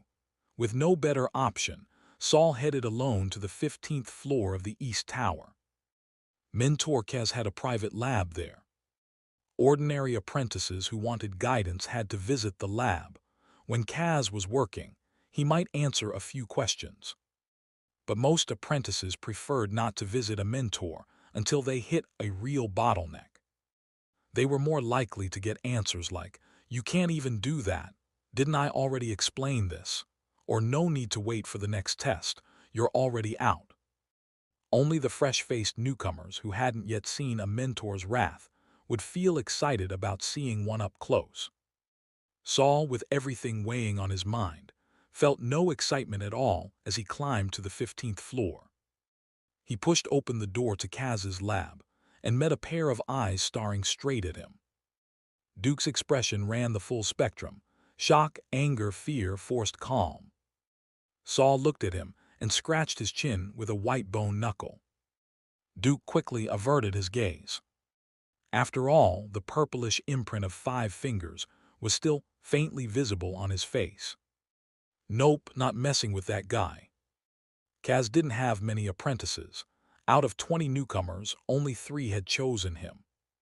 Saul, Duke, and a girl named Angela who was quite pretty. She seemed unaware of the tension between Saul and Duke. Her large eyes blinked innocently, a serene smile on her lips. There was also a young man in the lab wearing a second-rank apprentice badge, tidying things up. When he saw the 3 of them quietly standing in the lab, he stepped forward and said, "Mentor Kaz usually doesn't come this early in the afternoon. You can show up around 3 p.m. Then he chuckled meaningfully. Of course, not coming at all is also an option. After a brief exchange, the lab fell silent again. The second-rank apprentice went back to his tasks, not interested in chatting. Seeing no sign of Kaz arriving early, Saul simply pulled out a book and found a clutter-free desk to sit down and study. The other 2 followed suit, each picking a separate spot. The divide between them was clear. But Saul's mind was too burdened to focus. Every so often, he would glance up at the clock. Finally, at 3:30 p.m., the lab door opened again. Everyone put down what they were doing and stood up. Mentor, the second-rank apprentice, greeted him with a smile. Following his gaze, Saul saw a withered, white-haired old man enter. His skin was lined with deep wrinkles, and his clouded eyes made him look well over 90. But his steps were steady as he walked in. Kaz didn't acknowledge the apprentice's greeting. His eyes swept across the lab. Saul noticed the second-rank apprentice seemed very tense. "My expectations are simple," Kaz said coldly to him. "Put everything you use back where it belongs. If you can't even do that, don't bother coming back." The young man's smile faltered. "Yes, mentor, I'll tidy up today." "When's your next test?" "In a month." "Good, then we'll test whether you can keep the lab clean." "Yes." Oddly enough, Saul noticed the apprentice looked relieved at the test. Kaz then turned to the 3 newcomers. "Come here. You want me, an old man, to walk over to you." They quickly lined up before him. Kaz's gray eyes swept across them, then narrowed at Saul. "Why do you have so little magic?" Duke's eyes lit up. He looked like he was about to help explain Saul's situation. But just as he opened his mouth, pain from his cheek made him choke on his words. Saul knew there was no hiding his condition from a formal wizard, so he said honestly, "Mentor, I have poor magic aptitude but decent mental aptitude." Kaz wasn't impressed. Plenty of scholars have strong minds but no magic. That's not a wizard. Reading books isn't enough. He muttered under his breath, "Is there no one decent out there anymore?" Saul had been mentally prepared and wasn't discouraged. But if even his mentor didn't think much of him, how was he supposed to continue learning? "Mentor, I will work hard to raise my magic. Please give me a chance." Kaz rolled his eyes. "Work hard how? Wizard body modifications. Fine. If you reach 10 joules of magic in 3 months, you pass your first test. If not, my lab can always use more materials." Joules was the unit used to measure magic. During apprentice testing, that black crystal measured how much innate magic one had. Generally, one had to reach 10 joules by age 15 to be considered talented. Saul's talent clearly didn't hit that mark, probably not even 5 joules otherwise. Kaz wouldn't be this dismissive. 3 months to achieve what normally took 3 years.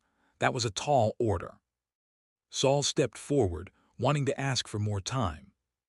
But Kaz raised a hand, stopping him. Then he said to the other two, "You two come with me. You," he glanced at Saul, "stay with Mark." Mark was the second-rank apprentice in the lab. Kaz said no more and left with the other two, destination unknown. Mark didn't seem surprised and escorted them to the door. After they left, he closed the door and went back to sorting things, completely ignoring Saul. But Saul wasn't discouraged. He still had Kangsha behind him. He'd achieved her goal by becoming Kaz's apprentice. She would likely contact him soon with her next instruction. But Kangsha was using him more than helping him, forcing him to alter his elemental affinity, likely just to steer him toward Kaz, showed how little she cared for his circumstances. If Saul wanted to ride her coattails to power, he couldn't let himself be treated like a disposable pawn. He would have to tread carefully, balancing between rejecting her dangerous orders and gaining her protection. First of all, he had to keep learning wizardly. "Senior," Saul approached Mark, "can I help you clean up?" Mark looked back, unsurprised by Saul's offer as if he'd been expecting it. "Sai, you newcomers have no magic crystals or credit points. All you can do is grunt work. You'll be cleaning the lab for the next month. I'll teach you 1 hour a day." Saul looked around. The lab wasn't huge, but it was packed with stuff. He hesitated. "Clean the entire lab, Senior. I'm afraid my current skills might slow you down." "Of course I won't dump everything on you. I'll explain the key points. You just need to do the final cleaning." Mark suddenly raised his hand. His palm split open into a mouth, and a bright red tongue shot out, almost licking Saul's face. "If you slack off and screw something up, I'll rip your skin off." Chapter 14. Cheerful and Happy. Saul's first mentor class turned into a deep cleaning session. Fortunately, Saul already had experience with manual work, so he quickly got the hang of it. Mark, seeing how careful and diligent Saul was, cheered up. As he tidied up alongside him, he also shared some important study tips. Just like that, 2 hours passed. Mark had something to attend to, so he handed the final cleanup tasks over to Saul. "In a bit, toss the trash into that yellow bin over there. Make sure it's the yellow one.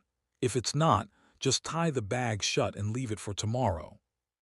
Saul looked at the yellow trash bin by the lab's entrance. It stood taller than his chest and nodded seriously. "All done." Mark pulled out a chair, sat down with his legs stretched wide. "You've got 5 minutes, ask me anything. After that, I'm off to my date."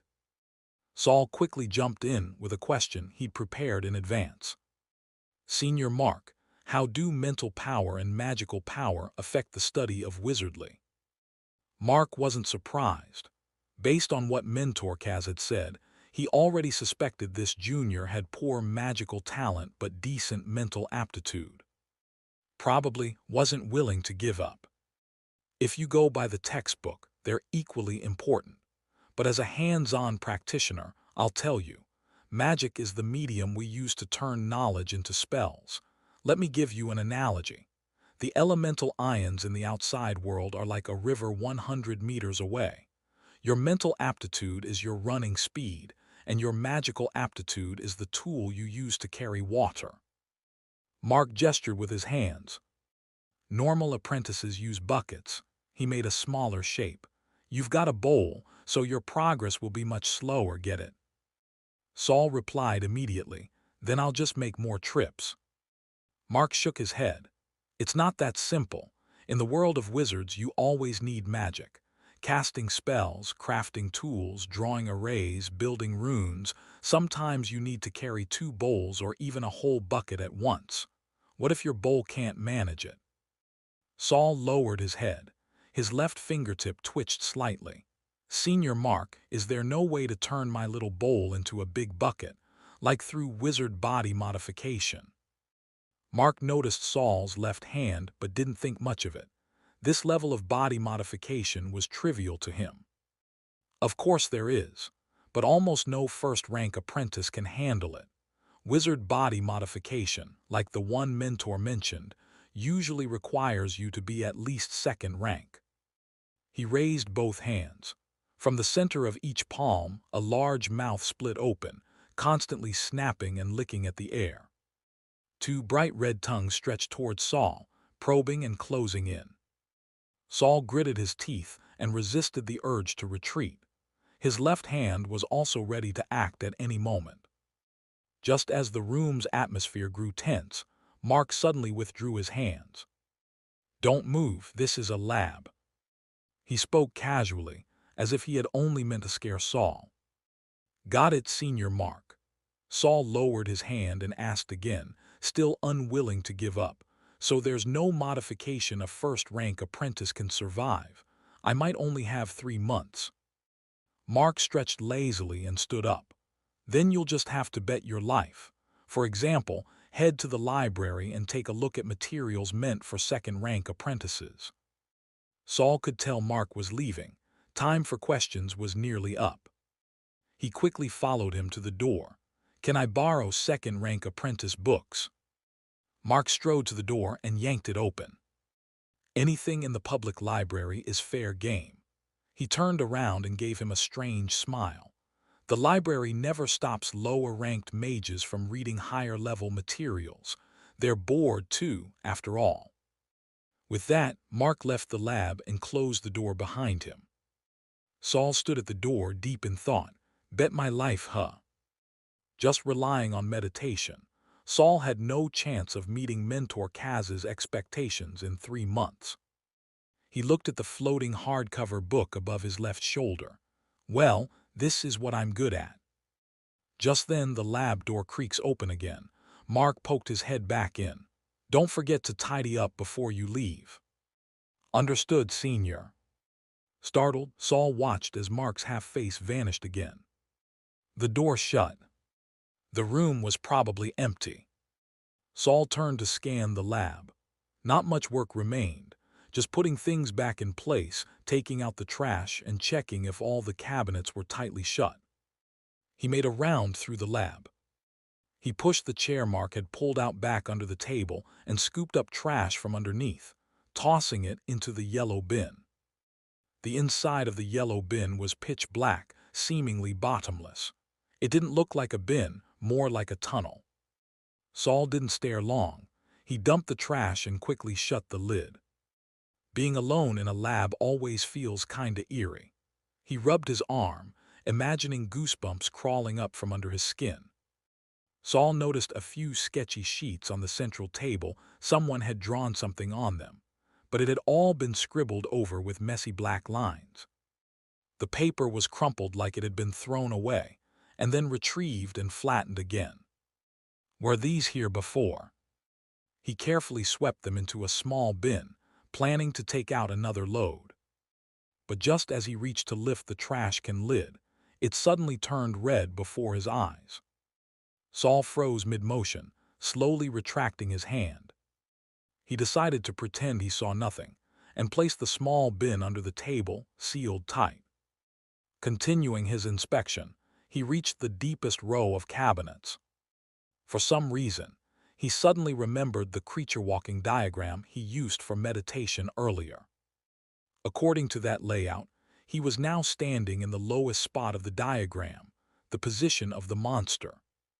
He quickly shook his head to banish the ominous thought, but as he stepped forward, he stepped on something. Looking down, he nearly jumped.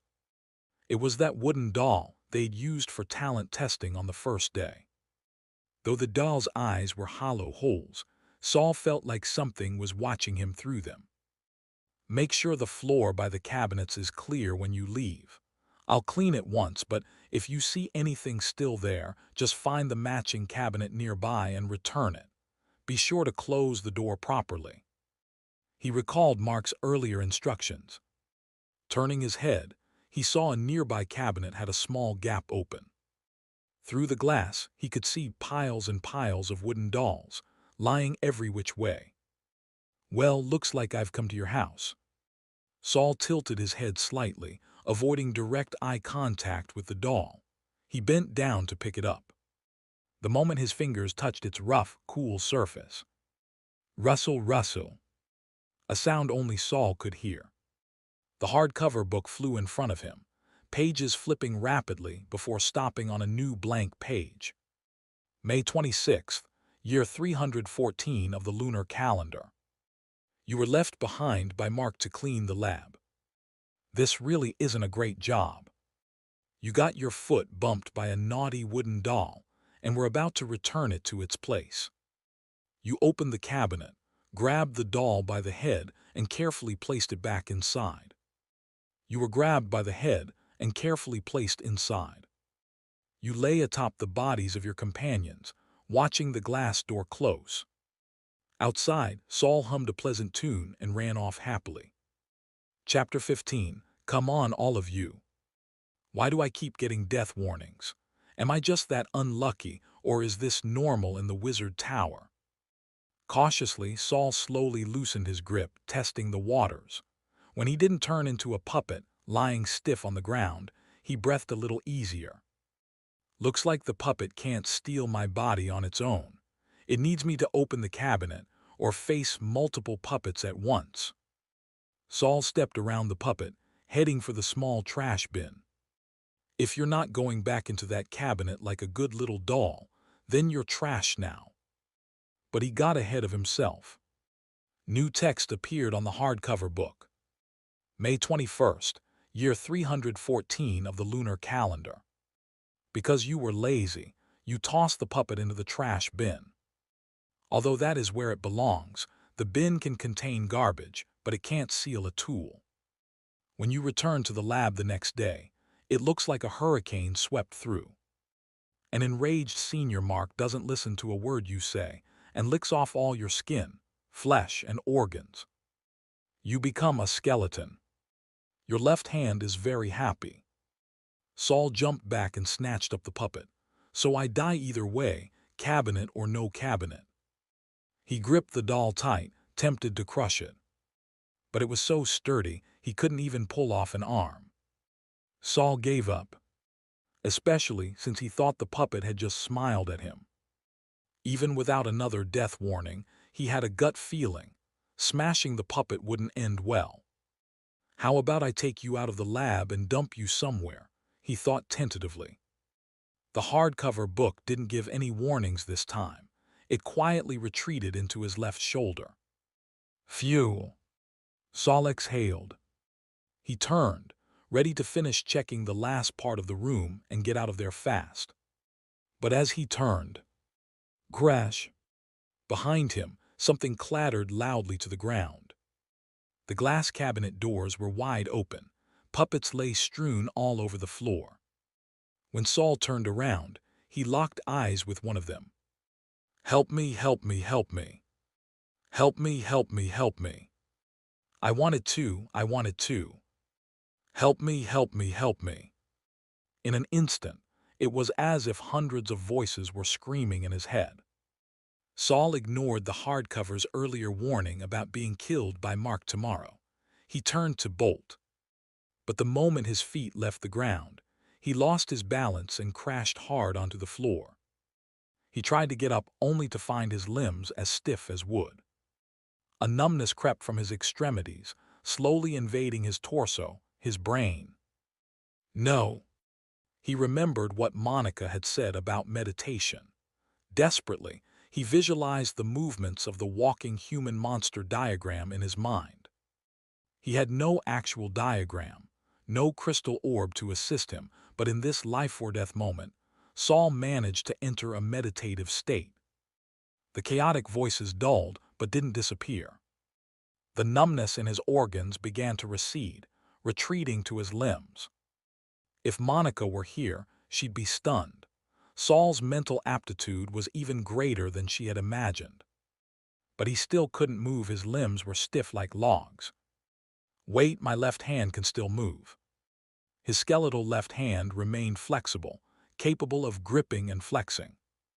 Pouring all his strength into that hand, Saul dragged himself along the ground, trying to crawl away from the puppets.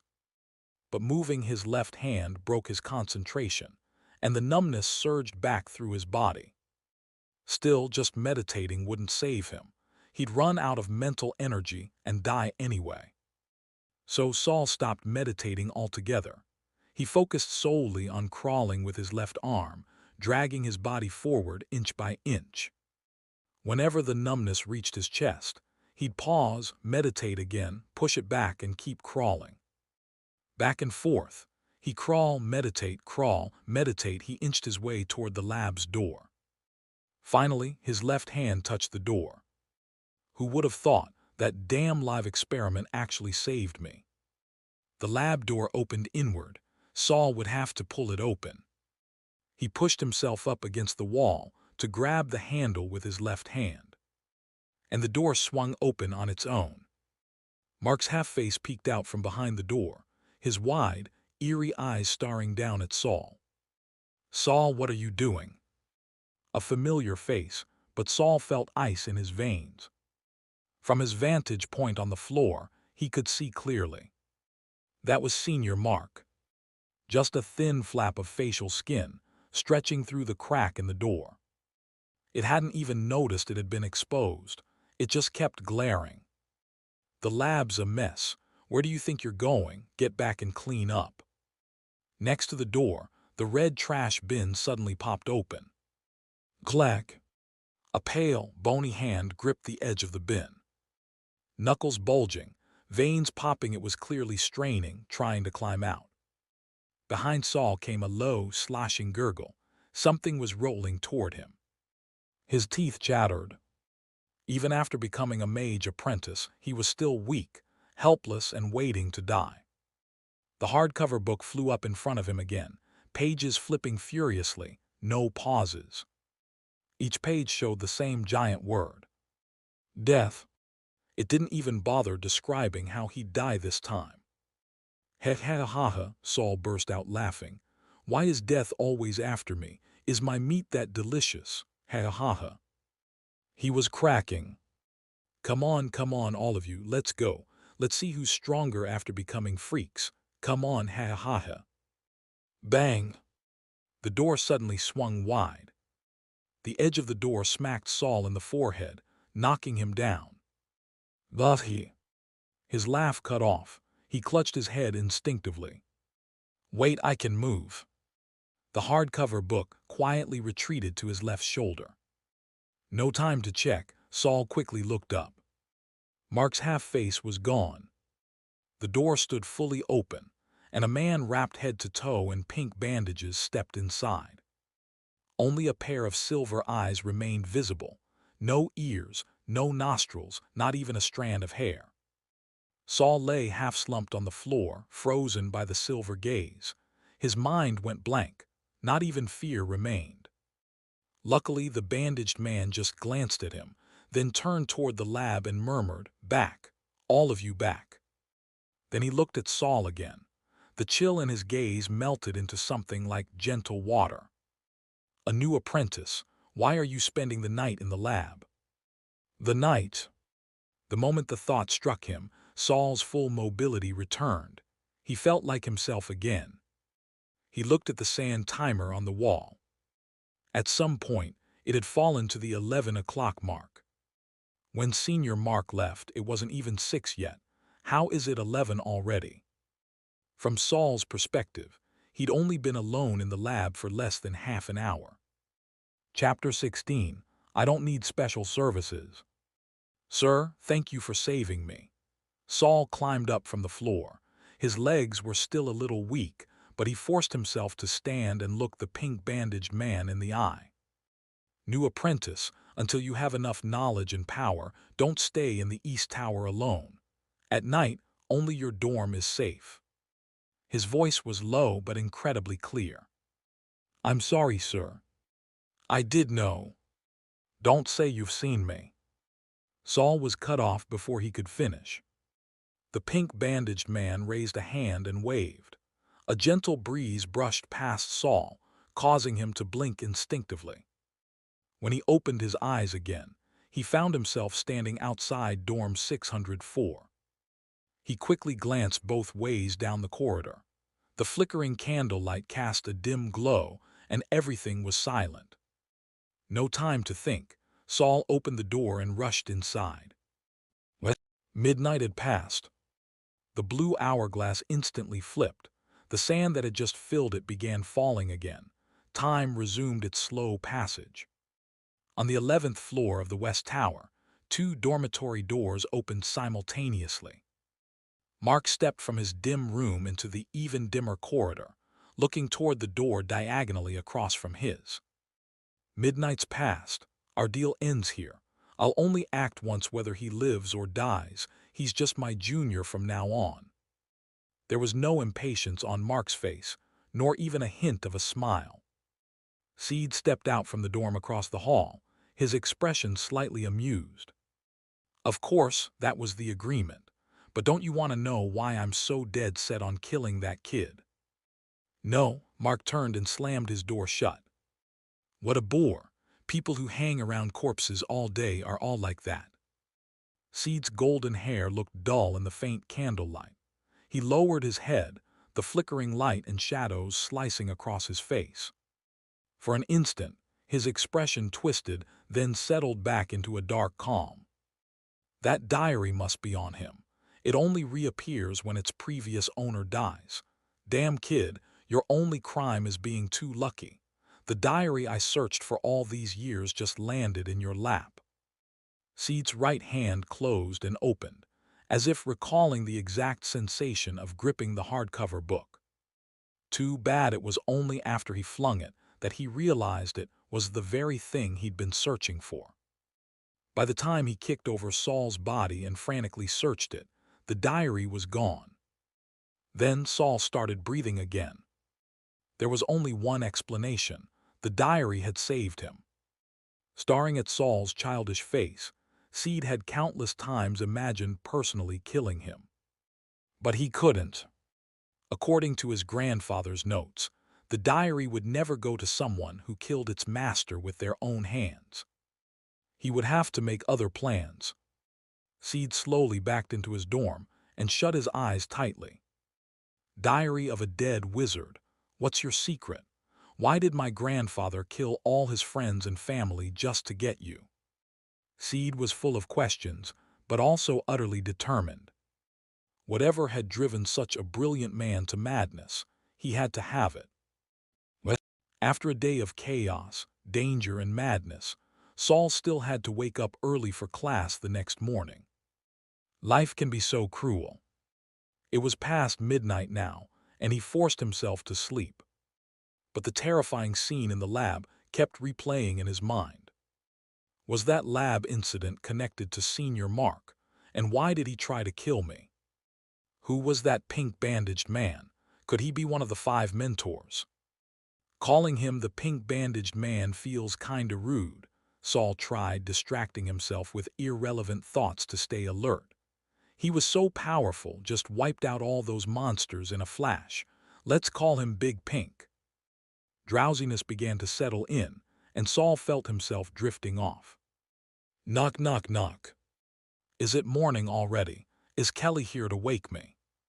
Saul scrambled up and turned up the lamp only to find it was just past 1 a.m. Knock, knock, knock. The knocking continued. Saul didn't want to get up. After what he'd been through, he was jumpy and on edge. Sir? The person outside the door couldn't wait any longer and called softly. The voice turned out to be the maid from the daytime. Saul went to the door and opened it just a crack. Sure enough, it was her. She wore a silky pink cloak that draped over her shoulders. Only her beautiful face and pale neck were visible, and below that, it seemed she wore nothing. Saul stood behind the door. What do you want? Sir, she smiled, a blush creeping across her cheeks. I know you're young, but don't you want to touch me? As she spoke, she raised her hand. The silk slid smoothly off her bare skin and fell to her feet, revealing a carved wooden body. Saul instantly backed up and tried to slam the door shut, but she stuck her head through, her face wedged in the crack, only her mouth visible. Her lips opened wide, screaming, "Help me, kill me, kill me, kill me." What? Knock, knock, knock. Still knocking. Saul's eyes flew open as he gasped for breath. A dream. He leapt from bed and turned up the lamp, checking the hourglass clock. 12:30 a.m. It really had been a dream. Saul grabbed the crystal orb by the table and crept toward the door. Who's out there? Silence. I don't need special services, Saul said loudly. It's me, Kongsha. Saul hesitated. How could he be sure it really was Kongsha? But he couldn't stay locked inside forever. He cracked the door just wide enough to slam it shut if needed. Outside stood a woman in a hooded gown, her delicate chin the only part of her face visible, lips downturned. Lady Kongsha. He stepped aside. Kongsha walked straight in and sat in Saul's chair, pulling down her hood. Her head was still terrifying, but after what Saul had just survived in the lab, he could now face it calmly. You've had quite the thrilling apprentice life. That young and someone's already trying to get in your bed. Kongsha crossed her legs, resting her elbow on one and her cheek in her hand, her sensual, graceful figure fully on display. If not for that half head, she was far more alluring than any maid. You finally came to see me, Saul said, closing the door behind him. Now you understand your situation, don't you? If you mean the fact that, for some reason, my strongest elemental sense was changed to dark element, then yeah, I think I get it. HMPH, Kongsha gave a cold snort. You thought your elemental sense was impressive. If not for my help, you might not even have picked a main element. Saul paused. What she said was probably true. He had sensed all elemental particles during meditation, but weakly with each one. He walked up to Kongsha, softening his tone. Senior Kongsha, are you here to help me? Of course. What, you think I came to offer you special services? Her smirk was icy as she held out her hand, revealing a small vial. It was the same medicine she'd given him before to treat his injuries. Senior, what is this? A potion that temporarily enhances your sensitivity to dark elements. This is the stuff I drank last time. Not exactly. This one is different. You take a drop before meditating each day. It will keep your perception heightened for a few hours. After a month of adaptation, I'll give you a new one to help you reach 10 joules of magic in the first test. How does she know I need 10 joules in the first test? Who told her? Saul stared at the potion in front of him. He was tempted but didn't accept it right away. Senior, can I ask, does it have any side effects? Chapter 17. It's not easy for anyone. Kongsha was no saint. Everything she had done for Saul came at a price he would have to pay. She chuckled lightly. What are you afraid of? Didn't you drink the potion without hesitation last time? Back then, Saul was still just a servant, powerless in the face of death. But this time, there were still 3 months until the first assessment. Now that he had some idea of how to grow stronger, Saul didn't want to bet his future on a potion with unknown side effects. This potion won't cause any problems in the short term, Concha said. But if you use it long term, it will burn through your potential and drain your life force. Once that's gone, you'll die. She shifted her tone. But if you're determined and work hard enough, you might become a second-rank apprentice before that happens. Then you won't need to forcibly boost your magic anymore. You can shift to achievements in wizardly research and still pass the biannual assessments. After finishing, she lifted the small vial and gave it a shake. The transparent liquid swirled temptingly inside. Burning potential, Saul stared at the vial and sighed softly. If I really take it long-term, will I lose the chance to ever become a true wizard? Ha, Concha nearly burst out laughing. You're dreaming too big. Even I'm not confident I can become a true wizard. Her words, though not direct, basically confirmed his fears. I'm sorry, Senior Concha, but I can't take this potion. Saul bowed his head, but his voice was firm. Concha's smile faded. She stood, looking down at the top of Saul's head. Inside the glass dome covering half her skull, 5 or 6 eyeballs appeared, squirming and pressing against the surface, glaring fiercely at Saul. Though he didn't lift his head, Saul could feel the overwhelming pressure and fear. When his face turned pale and his body began to tremble, Concha finally withdrew the eyes with a soft laugh. You think 3 months is a long time. Since you've refused, I won't force you. But when you come begging for my help later, the price won't be this simple. With that, Concha sauntered out of the dorm seductively. It was a while before Saul looked toward the tightly shut door. He wiped his sweaty forehead. Cold sweat had pooled so heavily that it formed droplets, sliding down the corner of his eyes. Terrifying as it was, Saul had to reject the potion. First, he couldn't let himself become Concha's puppet and gamble his life on her goodwill. Second, as a transmigrator blessed with the hardback book, he couldn't settle for merely becoming a second-rank apprentice. The gate to becoming a wizard had already cracked open just a little. Even a glimpse beyond was enough to fill him with longing. Am I born under a cursed star or what? Why do I keep running into danger? It's way too hard to survive in this world. He had Seed in front of him, Concha behind him, and Mark's stance was still unclear. Above him was Kaz, below was Brown, and Duke, right beside him, was full of hidden schemes. Was there not a single decent person in this wizard tower? Couldn't he just live like a normal apprentice, study diligently, and not face an enemy at every step? Still shaken from Concha's intimidation, Saul's limbs were weak. He staggered 2 steps, then let himself collapse onto the bed. Since I've turned down Concha, I'll have to find a way to grow stronger on my own. He covered his eyes with his left hand. The cold, hard bones pressed painfully against his eyelids. Hell, if I have to, I'll give up being a human. I've got class tomorrow, sleep. Even after half a night of rest, filled with scattered nightmares, Saul didn't sleep well. But he still got up early, and with dark circles under his eyes, found George working on the 4th floor before class.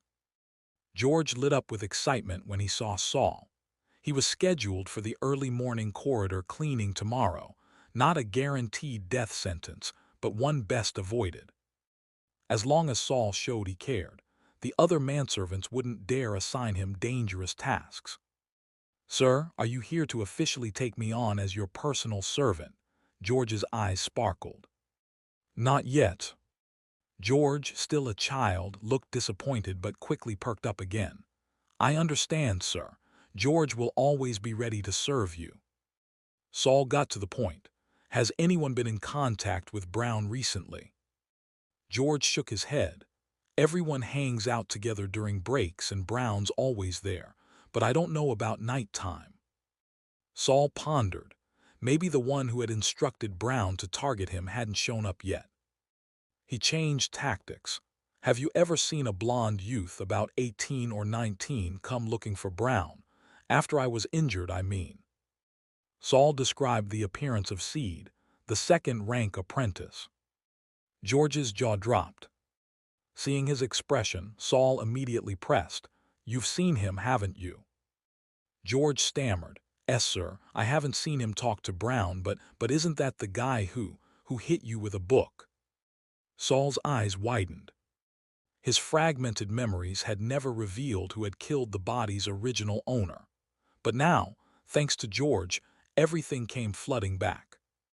The fear sealed away by death suddenly erupted. A brightly lit, yet bone-chillingly eerie room. Rows upon rows of towering bookshelves.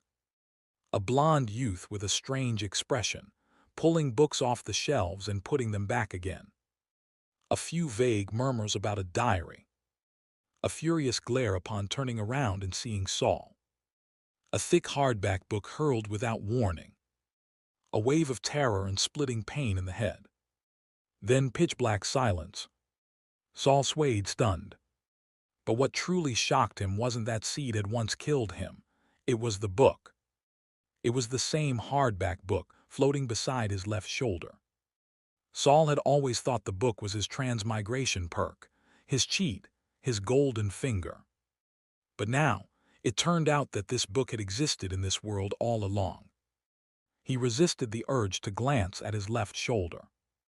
Then he remembered the word diary Seed had muttered, and the familiar format of the book before it displayed any writing. Could the thing Seed was looking for be this very hardback book he'd tossed away? Saul let out a cold laugh. Did Seed realize what had happened? If Seed figured out that the hardback book was what he had been searching for, then all the threats Saul had faced recently suddenly made perfect sense. He didn't know how to remove the book, and there was no way he'd give it up. Then it's kill or be killed. The thought didn't even scare him anymore. He looked up and saw George still watching him nervously. Saul softened his expression. "All right, go back. Once things settle down, I'll have you transferred." George lit up with joy, with Saul's promise. His life had just been extended by a few more years. After parting with a delighted George, Saul made sure to speak to the butler as well. The man treated him with the utmost respect and readily promised not to assign George to dangerous jobs. Only then did Saul hurriedly pack his things and head for the East Tower. Today's first class was basic knowledge of all things. He arrived late, but Kelly had already saved him a seat. "You finally showed up. If you'd been any later, I might have thought something had happened to you too," Kelly said, rubbing her chin. Though somehow that just didn't seem likely. Someone else had an incident. Someone more unlucky than him. Kelly said a name Saul didn't recognize. He went mad. When Saul didn't show any shock, she added, "Why aren't you surprised like the others?" "I've already seen how terrifying this place can be. I just didn't expect someone to go mad this soon," Saul muttered. If not for last night's big pink appearance, madness would have been the best-case scenario for him, too. Chapter 18. Borrowing Money to Grow. "Did he offend someone?" Saul asked. "I heard he brought a high-level elvish book with him, thinking he could study it just because he became an apprentice. In the end, they found him in the flower bed this morning." Kelly leaned close to Saul and deliberately used a raspy voice to spook him. "I heard he cut his own legs into several pieces and buried them in the soil like plant roots. When they found him, he had nearly bled to death." "Can he be saved?" "Who knows? He was already taken away when I got there," Kelly said with some regret. "Aren't you scared?"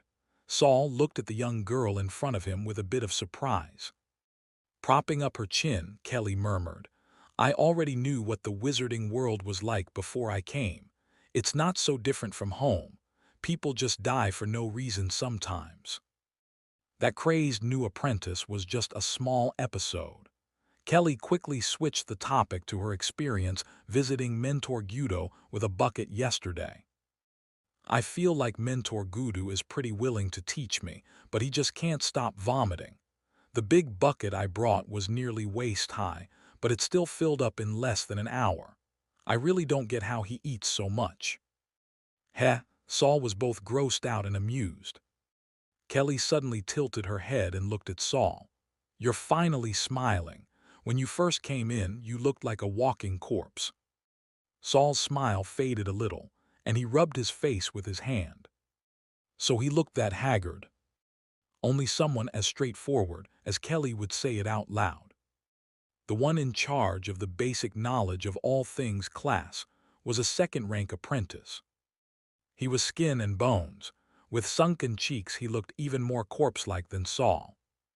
He didn't care much for class interaction, just droned on in a flat tone, reading directly from the book, making Saul drowsy.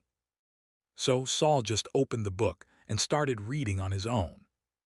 He hadn't had time to preview today's material due to yesterday's whirlwind of events. Basic knowledge of all things was a mashup of biology, chemistry, history, and geography. Anything worthy of being recorded in a wizarding textbook had some mystical elements. For example, in the botany section, Saul read about a herb that could increase a person's magic. But the cost was becoming a mindless puppet, more like a tool for extracting magic crystals than something that helped people. There were 10 volumes in total, each one about 10 centimeters thick. There was no way to read them quickly. Saul picked what interested him most and read while occasionally stretching. At one point, he noticed Kelly's former tag-alongs, Doze and Rocky, whispering next to Duke. Kelly showed no reaction to this. What are you looking at? Kelly followed Saul's gaze and also noticed their little scheme. She curled her lip. They're trying to isolate you, so childish like kids. The class had basically turned into a self-study session. People had started studying material from other courses. The second-rank apprentice at the front had only read the first section aloud and then quietly started reading another book, completely ignoring the class. No wonder I didn't see any senior apprentices here.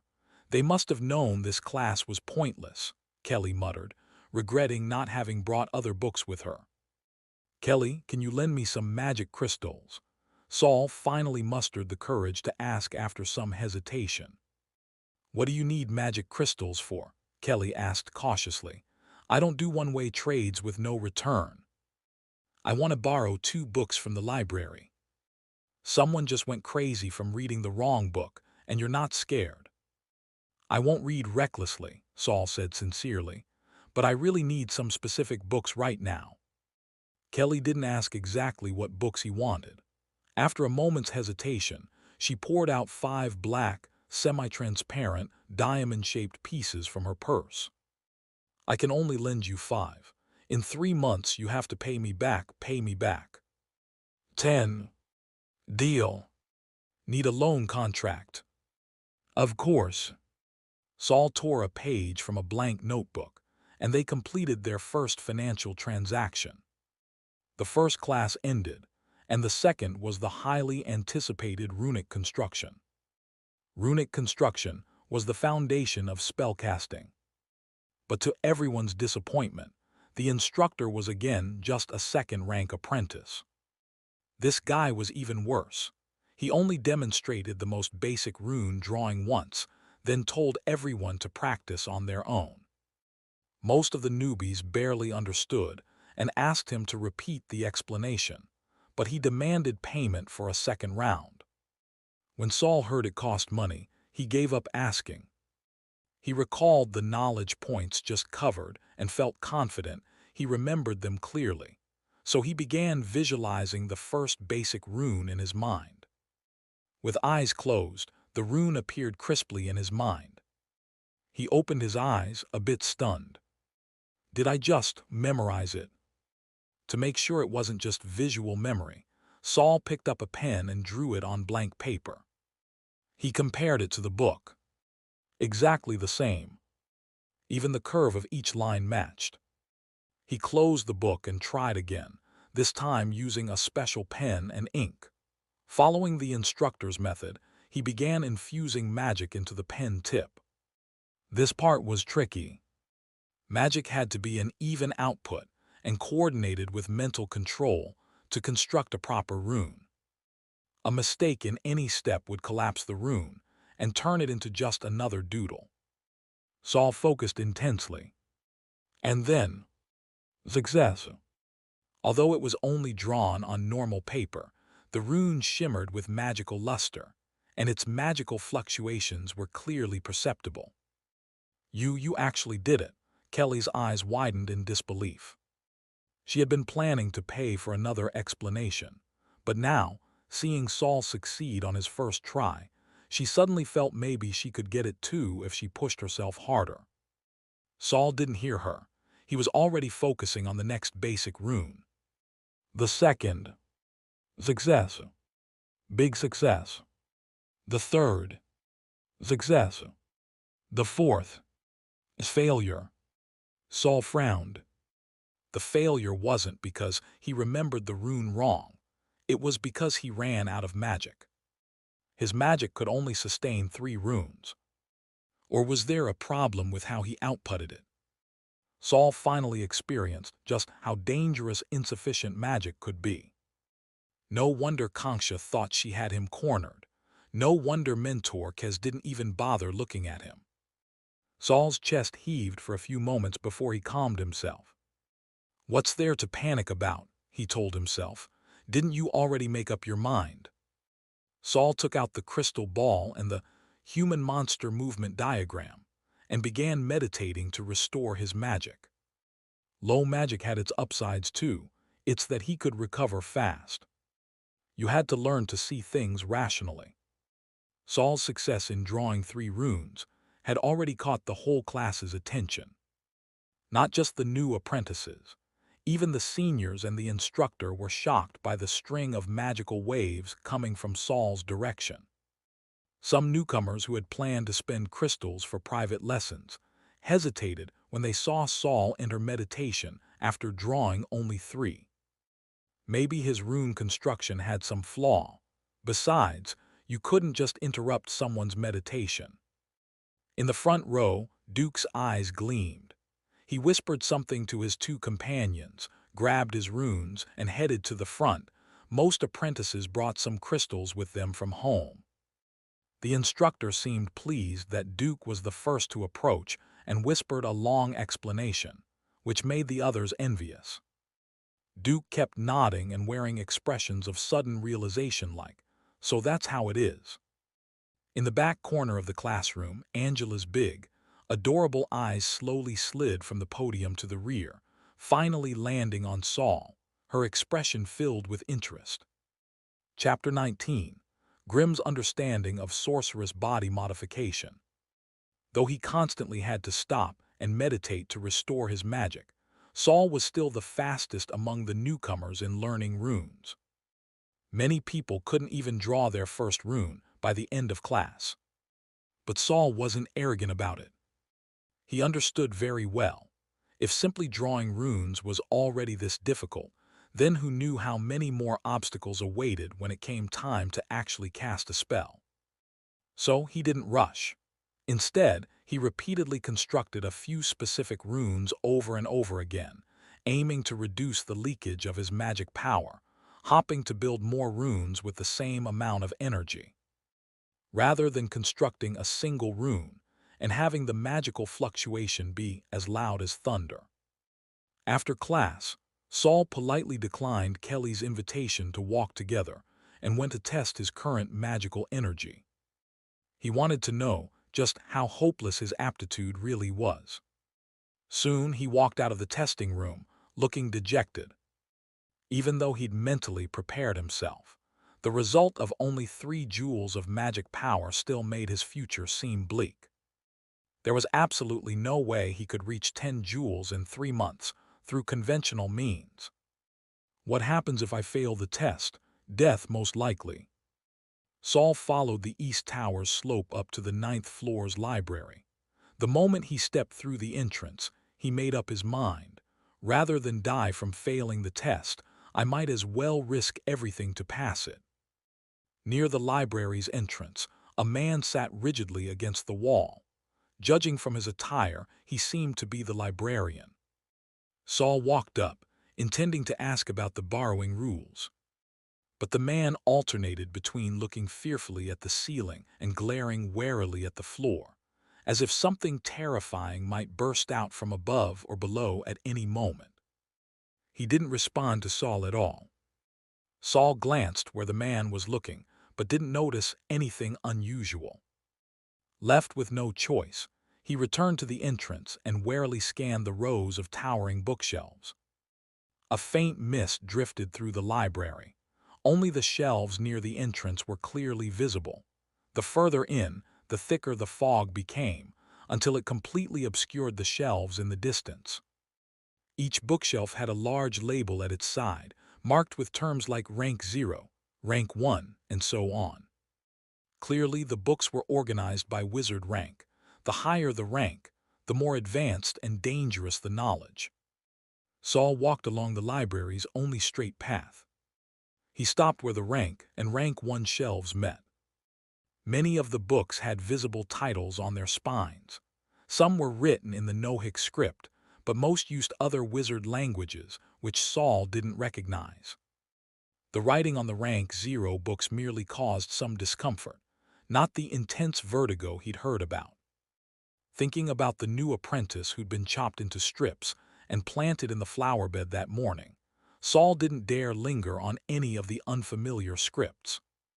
After a moment at the dividing line, he stepped further into the library, his figure soon vanishing into the white mist. With the first person making the attempt, naturally a second and third soon followed. More new apprentices entered the library, curiously looking around.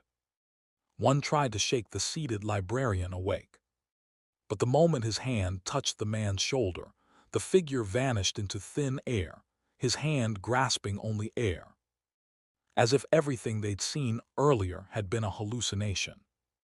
The newcomers glanced at each other nervously, suddenly reminded of how eerie this wizard's tower was.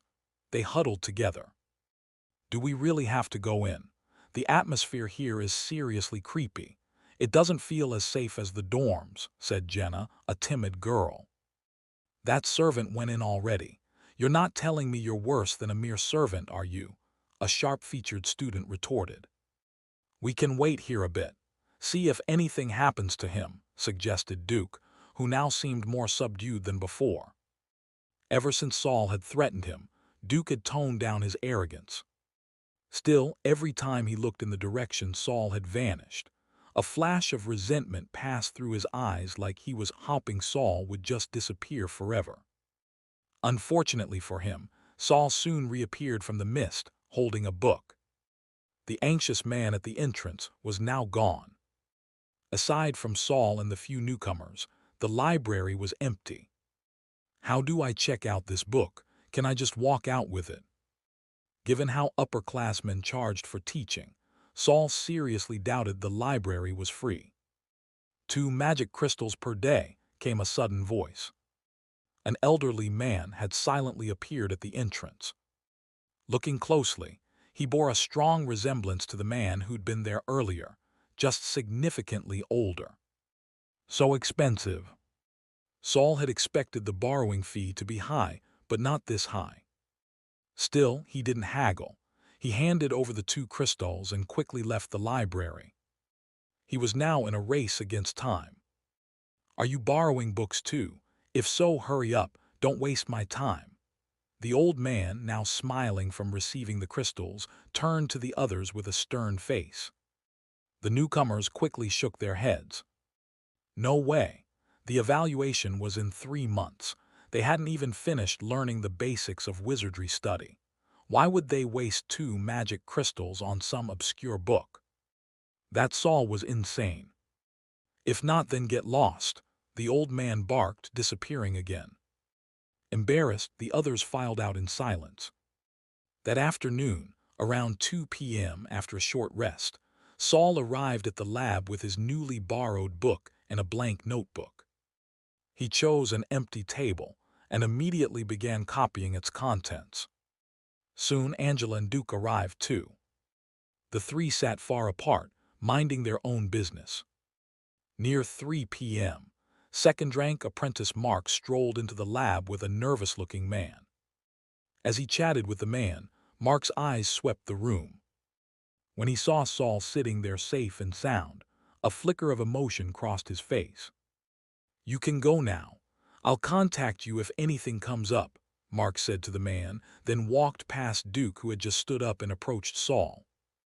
Duke awkwardly sat back down. Focused on his copying, Saul didn't notice Mark until a gentle knock on his desk made him look up. "Senior Mark." Saul immediately stood, respectful but slightly cautious. "You did a great job cleaning yesterday. Even better than I would have done myself," Mark smiled. "But I've reconsidered.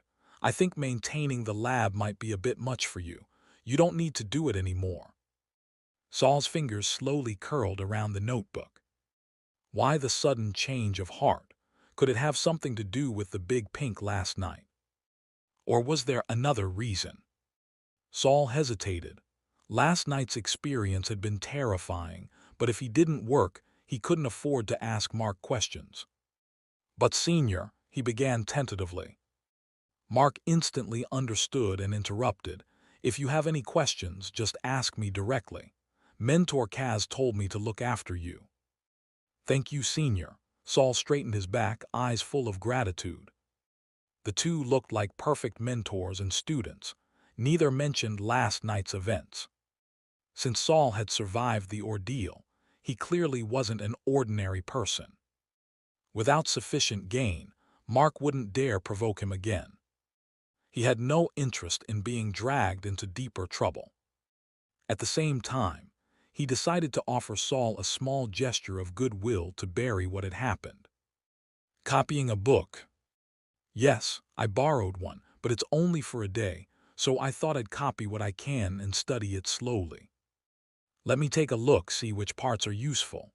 Mark enthusiastically picked up the book. He glanced at the cover and froze, then looked at Saul in disbelief. It was the very book he'd mentioned to Saul the day before. A book on wizard body modification. Grimm's understanding of sorceress body modification. "You actually want to read this book?" Saul nodded calmly in reply. Chapter 20. Outstanding people always find opportunities. Mark saw determination in Saul's eyes. Though he couldn't understand how a newcomer who had just become an apprentice could make up his mind about body modification the very next day. After all, it had taken him a full month of hesitation before he dared to operate on his own hands. But now, Mark could already see some value in Saul. Anyone who could escape the Midnight Lab definitely wasn't an ordinary newcomer. Either he had skills or he had powerful backing. You can copy it first. This book is written in a straightforward manner. If, after reading it, you still want to study in more depth, come find me in the lab. I'll be here for the entire month. Such a gentle side from Senior Mark left the other two newcomers in the lab wide-eyed with shock. "Thank you, Senior Mark." Saul sat back down. He didn't have much time. He had to copy the book as fast as possible. Mark gave Saul his space and walked to the other side of the lab. At that moment, Angela, who had been quietly observing for a while, picked up the book in front of her, walked over to Mark and flashed a sweet smile.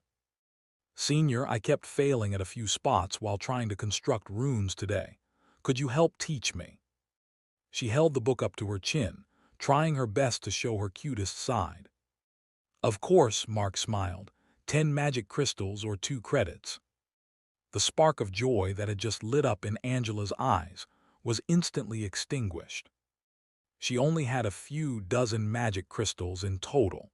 How could she spend them on just a couple of questions? I'll try to figure it out myself." She quickly returned to her seat, lowering her head deeply, afraid to see any mocking looks from the others. She thought maybe she'd have to find a chance to ask mentor Kaz, but her and Duke's performance yesterday didn't seem to impress him. Would he even come to the lab today? The book, Grimm's Understanding of Sorceress Body Modification, wasn't thick, just a little over 100 pages. It wasn't a printed edition either, so it didn't contain that many words. While copying, Saul even skipped some useless interjections, focusing only on the essentials and making notes. But for a student who had only been in class for 2 days, fully understanding the book was harder than expected. Saul didn't hold back and went to ask Mark directly. Judging from Mark's change in attitude, Saul could tell he was trying to make amends. But why? Was it because Saul's survival made him wary, or had he learned about Big Pink's involvement? Either way, Saul wasn't going to miss this chance to reap some rewards. With Mark helping summarize key points, Saul's copying speed increased greatly. He was confident he could finish copying all the important content before noon the next day. That would make the 2 magic crystals well spent. Mentor Kaz arrived again after 3:30 p.m. But he had a deeply furrowed brow, seemingly troubled by something difficult. When Duke tried to approach him with a question, Kaz brushed him aside without a word. Only then did the 2 newcomers understand why other apprentices didn't come to the lab for help. That patient teaching on the first day had just been a deceptive prelude. Once you stepped in, he immediately showed his true cold self. Duke couldn't regain his sense of superiority over Saul. He looked uneasy and kept sneaking glances at Saul with increasingly complex expressions. But no one expected what happened next. After frowning for a while, Mentor Kaz suddenly walked over to Saul. "Mentor," Mark stood up nervously, thinking Kaz had come for him. But Kaz stopped right in front of Saul. "Come with me." Saul was startled, then delighted. Yesterday, Duke and Angela had been taken away, while he was left behind, essentially abandoned by the mentor. But today, Kaz had suddenly remembered him. What changed his mind? Saul quickly gathered his books and quietly followed Kaz. They followed the slope down the east tower.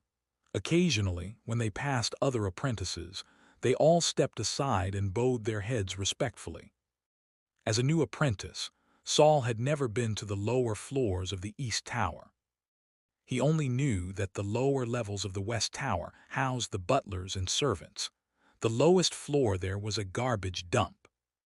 When Saul swept the hallways, he used to bring the trash to a storage room where others would collect and dispose of it. He had never gone to the dump himself, so he didn't know what it was like. He had only heard that the servants who went down there were all old-timers, strange folks who barely spoke to others. The lower they went, the dimmer the lights in the hallway grew. Saul kept his head down close behind Kaz, not daring to look around. But in his mind he counted the floors. 9, 8, 7, 2. As he counted down to 2, Kaz suddenly turned and led him into that floor. At the entrance stood a man who looked over 200 pounds, slouched against the wall, unmoving. He blocked most of the hallway. Kaz led Saul through the remaining space. The big man didn't react at all. A few steps in, there was a red wooden door. Kaz pushed it open with a loud creak. As Saul entered, a pungent stench, mixed with the smell of blood, assaulted his nose. He immediately held his breath and looked up at his mentor. Kaz stood in the middle of the room, completely unfazed, as if he had no nose at all. The walls were painted with a ghostly white powder. Strange writing, like graffiti, covered them in messy strokes.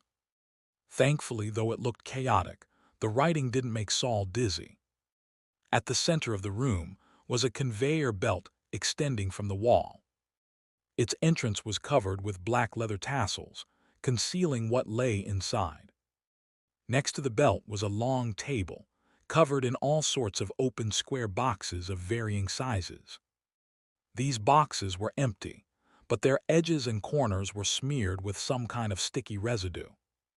Some even had clusters of fingertip-sized mushrooms growing on them. Tools like hammers and chisels hung from one side of the table. Underneath the table sat a large wheeled box, its lid open. Its inner walls were stained with dark red, nearly black marks. That box seemed to be the source of the room's stench and blood odor. Near the back wall was another table and 2 chairs, one of which was casually pulled out. Books and loose sheets of paper were piled on the table, along with a fallen pen holder and pens scattered on the floor. The first and second floors of the East Tower are where we store bodies. This is the second floor. Bodies. Saul's lips tightened.